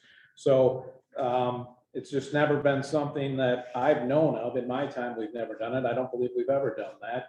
I could be wrong for that, but so we've never done that. When the bench program was approved by the board, we did talk about maintenance and what maintenance would be needed for that. And it's, I mean, the majority of those benches are on the trails. So when they go around the trails and clean up the trails, that's when they do that. We have previous benches in other areas around the marina or at the golf course that also we maintain. So, I mean, it's part of what our job is. So I guess questions or comments after that. Yes, Sean, when the trail committee out of funds that they raised by giving rides on the trail at the Beer and Brats, built a number of picnic benches. And we put those picnic benches out. And then all we heard from maintenance is the complaints about having to mow around them, having to maintain a garbage can there, which was eliminated, and the rest. But now with the foundation, you have some benches where they got to mow a path to. They're not right on the trail. I mean, this has to be taking some time. I don't know how much time it takes. I would be like to know. And in some cases, they removed the benches that the trail committee had put in place and put their own bench into place. And our trail committee benches went someplace. I don't know where. They were picnic benches. All right. I guess I don't know when the maintenance department ever said they didn't want to do that. In my time, it hasn't been that attitude. So I don't know how long ago that was. As far as any benches that were replaced by foundation benches, they were not memorial benches or they were not anything that had a plaque on it. So that was the reason for that. Now, if the Trails Commission put those out there, then I guess I didn't even, maybe I've forgotten that the Trails Commission did that at some point, but I don't remember that. Yeah, I don't remember those either. Marge Clark. I was a part of Relay for Life for 12 years or so. So going back over 15 years, Relay for Life did used to pay a nominal fee to the association to use the clubhouse for our dinners. It was reduced, but it was a nominal fee. And I have one other question or comment regarding the foundation. When it was established to be a totally separate organization from the Property Owners Association. Am I correct? That is correct, yes. It bears our name, but it is supposed to be a totally separate functioning organization. I question why reports and updates on the foundation are being reported on the board agenda during commissions reports. It is not any arm of the association. It would seem appropriate if the foundation wants to report something that it be done under the property owner's comments or publish something in the Apple Core in some other way, but it is not an arm of the association and should be recognized that way. Thank you. Marge? Yes. On the website and stuff, I said they're not actually part of it, and you call them a club, but they're actually not. Is somebody talking to me or? No, Joe Gibson's making a comment. Yeah, and I mean, they are separate. I would agree with that. I mean, I guess. The thing, they're not really a club of ACL, they're a nonprofit organization, and we're included as being like a club. They're not asking to do, when we do things, it doesn't go before the board, like, is it okay if we do the, you know, the main run on this day, the auction day, they don't, the poker run, is all established for the board, or is it on their own? Well, here, I mean, events like that don't need to go through the board. Now, they did get approval for the bench program. They did get approval for, But that's on ACL property, so they should. right, exactly. But I mean, here, if Tim wants to do a new event, he doesn't have to get approval for that. So I But mean, he's an ACL employee. Right. He's an ACL group, this is not one. It'd be like, say I wanted to have a ACL uncensored community get together in this building, would I be charged rental? Yeah. You know I would. okay, So it's the same type of thing. It's not part of ACL, it's a separate organization. So they should be paying for rental for this room. They should be paying for pro shop employees that work at the thing. They should be paying for the alcohol license that they have to get. It shouldn't be part of ACL. I'm well, still surprised our liquor license can have someone else in a separate entity without having to include, add that to a liquor license or your insurance drink shop. well, it's a one-day liquor license that we get, and because, And who pays for it though? well, ACL does, because we're making the profit off that liquor sale. So there's a item somewhere in the budget that we can see where it shows that the money went back and then they paid for the ACL employees. No, because the money that is brought in for the liquor sales go to ACL. Okay. So if there's a bar, those sales go to ACL Pro Shop for liquor sales. So if they sell like the poker run, there's a bar. Yeah. ACL runs that. Terry and the Pro Shop run that bar. We buy a one-day liquor license for that event. Any money collected from that goes to the Pro Shop in revenue there. So that's all, the inventory for that is Pro Shop inventory. Okay. May I ask another question? It's Marge Clark, 1142. I don't believe I've ever seen annual reports from the foundation. Perhaps I've missed it in the Apple Corps. And where are financial reportings published for the foundation? They're not on the website. We don't put those on the website right now. I would say. I Go ahead. understand they're not there, but where does the foundation publish something like this? Where do they publish it? Yeah, an annual financial report, some of that kind of information. I don't believe I've ever seen any of that. And they are an ongoing fundraising organization. A fair amount of money flows into the foundation. Is there a financial report available? There is a financial report, yes. And if you would like a copy, I would think the foundation would be happy to share that with you. I guess I wonder why it isn't shared annually in some way, published in print of some sort. That's an idea, and that's something we can definitely talk to the foundation about. And yeah, that might be something that they could publish. Sure. Thank you. Yeah. Yeah, I don't think the foundation has anything to hide, they're No, we not haven't. doing anything wrong, they're We're just raising money and raising putting money it out to bring on it back to the ACL.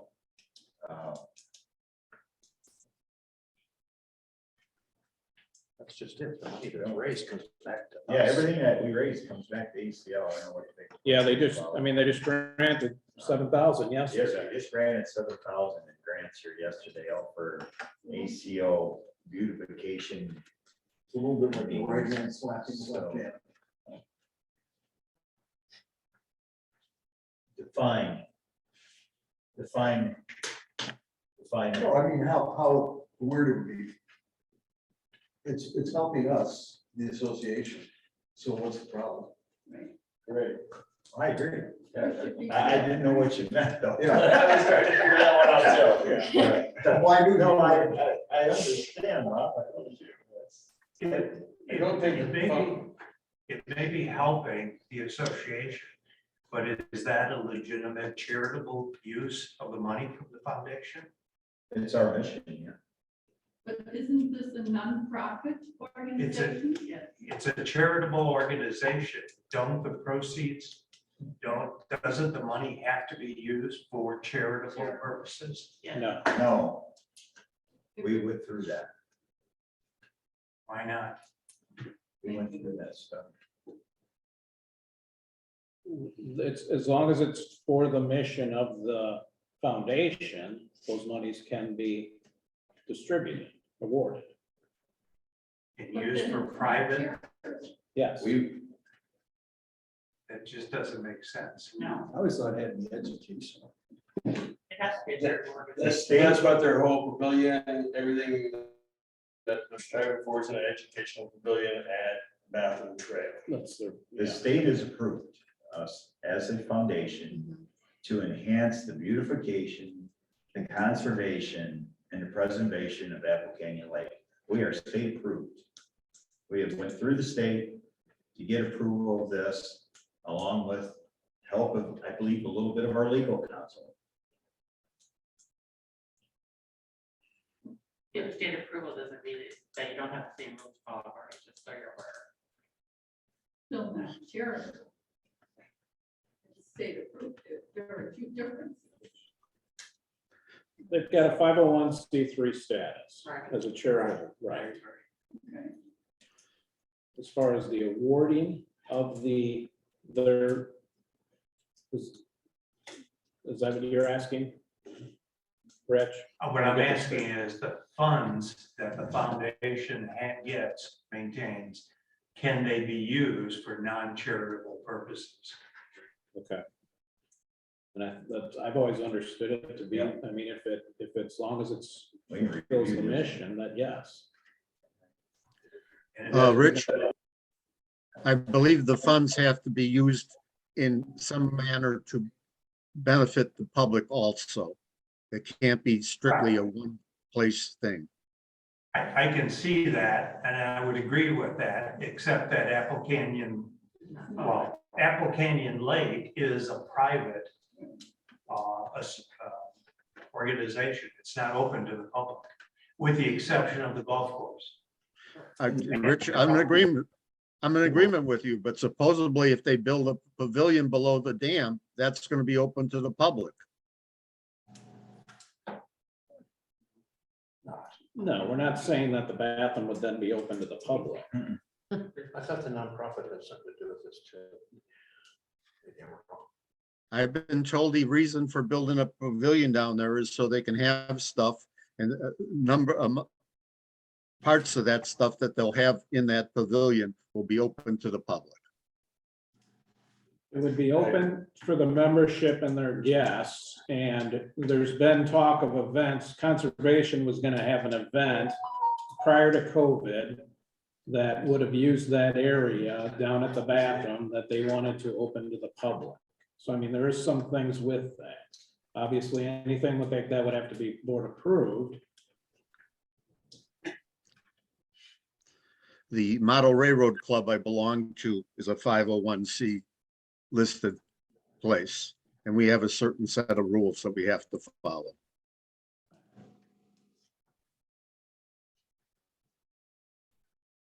Okay. I can do some checking on it, that's fine. When will you get back to us regarding that? Well, the easiest way would be next month. We meet on March 18th. Yeah, and the foundation meets then. Yeah. So. My thoughts, if you don't like the money the foundation spent, don't give it to them.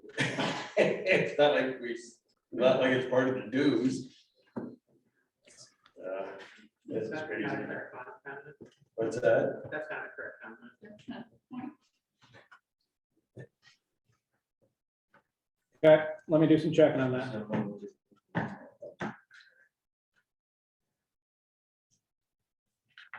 Okay. So we got capital projects, Mike. Hold on. Capital projects update.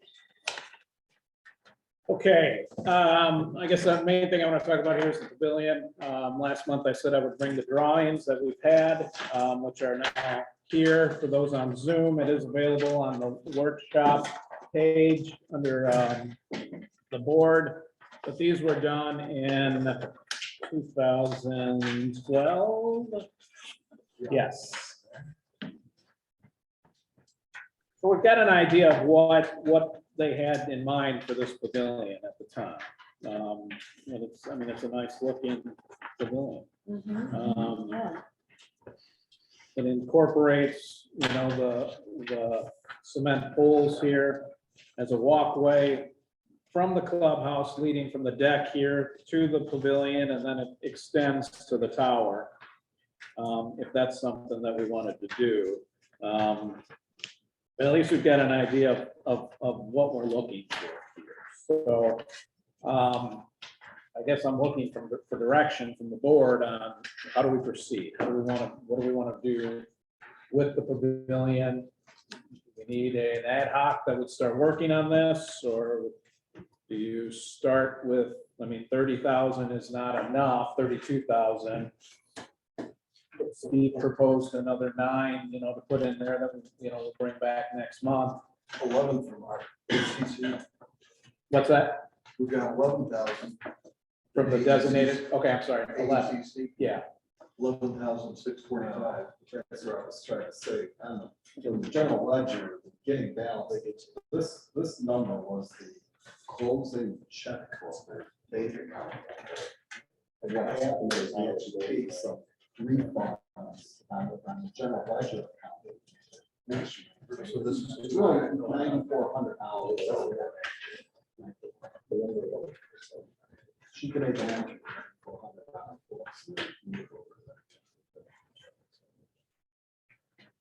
still. Speak up down there. So everybody can hear you. Yeah, we can't hear Oh, you sorry. guys. So we're up to 40, I guess. They'll get you half your lumber. Also, I don't the money, suppose the now would money be a good that, time to ask the foundation for money. Just a thought. It's a beautiful one. It's a beautiful. Yeah, it is. yeah, Yeah. it is. Sean, Yes, Henry. as I remember, that was a plan submitted by somebody that they thought would be a starting point. It was never approved by the board or anything like that. It was looked at, but I don't think it ever went any further. And I think the original estimate was 114,000. Was it? Okay, I have not heard that and I couldn't find that information. It's a beautiful pavilion. Yeah, Adam Johnson, architect out of. Yes. Selena. Drawing for us. Sean, on this sheet, there's 24,875 in recreation. That's the money that committee years ago thought they transferred over to the Memorial Pavilion, but they never did the proper. Yeah, but they never did it. They never made a motion. I know, but what I'm saying is we could approach that committee now and say, would you reconsider? And I would agree. And here, I've talked to Tim about that and he would say, yeah, 24,000 is not necessary for recreation. You know, he would like to keep some in there for things that come up, but yes. And that's, I was kind of waiting today for some direction, but I can definitely go to recreation and Tim and say, hey, would you guys consider donating or putting part of your money into the pavilion? And I think they would be happy to do that. Yeah. Because I don't think they need 24. So yes, I would agree. So, Marge Clark here. May I ask a question? yes, The plans you're looking at, Sean, are those the conceptual drawings that were done several years ago? yes, in 2012. Right. Those were done at the recommendation of the board when the project was begun by our recreation department manager. And it was suggested that conceptual drawings be provided because we were asking members to donate, I think, $100 minimum for this project. And so the board, it did come to the board, it was approved. I think that set of drawings you have cost somewhere in the neighborhood of $2,500. And that's what those were intended to do, to give the membership some idea of what the plan was. They were never intended to be drawings with specs or anything of that sort. And I don't remember that the original estimate on the cost of that was to be 100,000. I thought it was less, but that's a number of years ago. Anyway, that's what those drawings are. And that's what I believe the board approved. Okay. Thank you. Who's the chair of rec right now? I'm sorry. Who's the chair of recreation right now? The chair is Emil. Emil. Destroy his name. He actually was just elected on Thursday. I know what he looks like. Show us a picture. Give me a sec.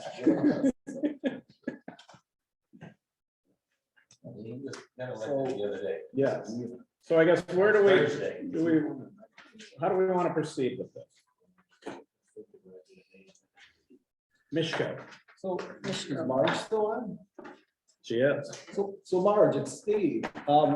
When you guys started this fundraiser, did you have like a goal? Like, so you raised $30,000 and obviously has, so I guess did the association assume at some point it was gonna have to step in and fund the balance of the pavilion, or what was your guys' original thought? Did you think you were gonna collect enough to pay for the whole thing? That when the manager of communications and recreation presented the idea, I don't recall specific details.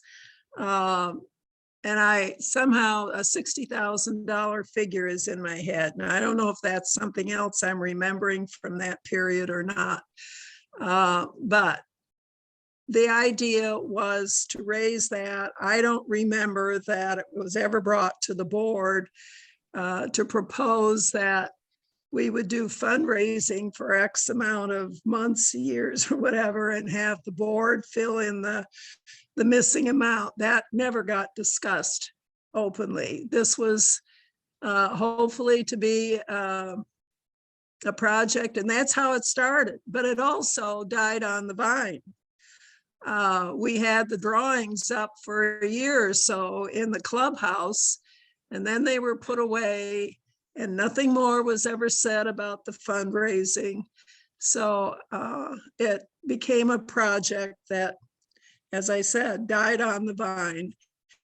So to say that there was some hope that maybe the board or the association would end up subsidizing this, I don't recall any of that being talked about. My recollection is that they were going to take the money that was raised and the association was going to kick some money in too, to build that. And at one point, I think it was going to be done in association with the swimming pool. But then, as Marge said, that kind of died. And for some reason, I think it's because we were going to spend more on the pool than we had intended to. And so the pavilion was just kind of put on hold. Nothing ever happened. Well, you know, a pavilion project got started years ago, back in about 07 or so, 06, with a proposal from the Recreation Committee to purchase a tent that the association would have, a large one that we could put up in the parking lot to host beer and brats and that kind of thing. And that initial proposal then moved to a pavilion proposal. And then we had, at the same time, another effort to do a Bob Mader memorial. And money was collected there, a couple $1,000s. That's been held in a separate fund and it is still there. Then the other money for this pavilion was raised. And somewhere down the road, I think they reached an agreement with the board to maybe supplement some of this. But it was an outgrowth of the Recreation Committee and the Communications Recreation Manager at the time.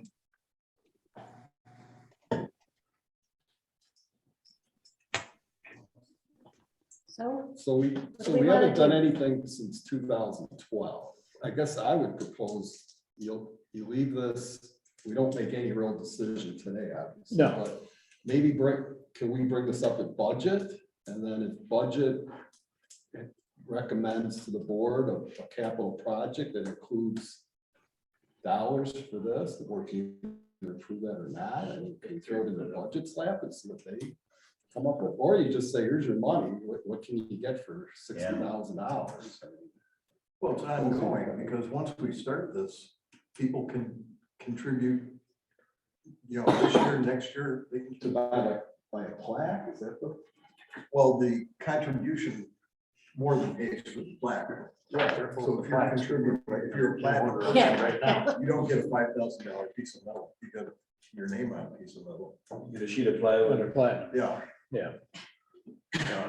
We're right. I mean, this was started by the Recreation Committee. Let's ask the Recreation Committee to look at it and see if they have anything they want to add to it or what direction they'd like to see it go.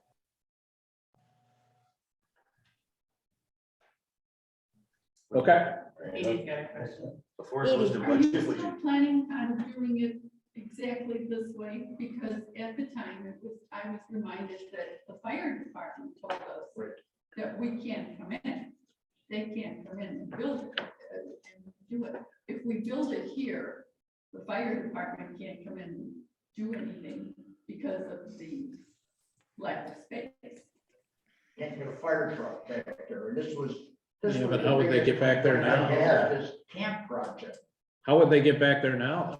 Right, well, that's what I I'm said, saying. that, and it felt when I mentioned it to the town hall meetings that we had, it just fell on deaf ears. This No, camp I mean, here project. with camp, I mean, it was addressed in the back of the building. I mean, there was an area that they addressed that for. And they said that was enough to get back there. Yeah, it was actually in the There's no design. water supply out there. I'm sorry? There's no water supply out there. There's a lake, just what they have on. Yeah. Come I mean, on. there's a water supply right over here. But that's all those water, those fire, they're trying to fight fires, they're Yeah. flushing the system, they're no good for, that's getting, no, there's no pressure on them. Here, I Fight mean, fires. I guess, Edie, to answer your question, yes, I mean, whenever That we is a decide good to point. move or to move on this, we're gonna have to look into that. I would agree with that, yes. Because the pool was built and that was why they. And said- took that option Yeah, away, yeah, basically. yeah. So I'd say we definitely need to consider that and discuss that, yes, in the planning. All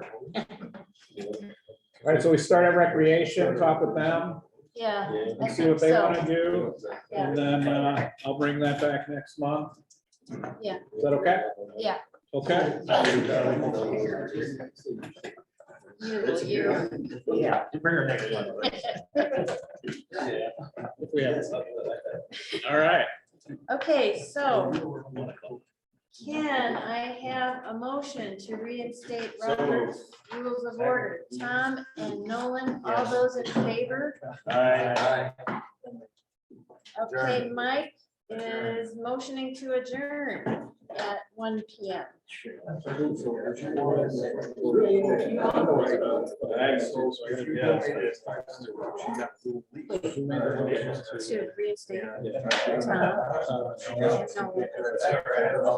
And then Mike make the motion to adjourn.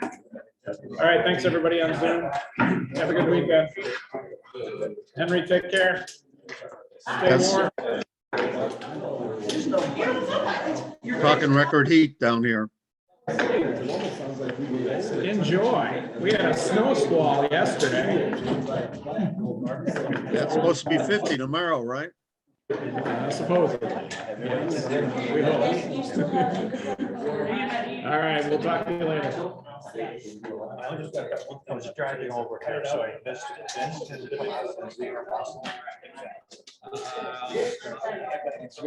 talked to Joe last night. Joe, my guy, we got. So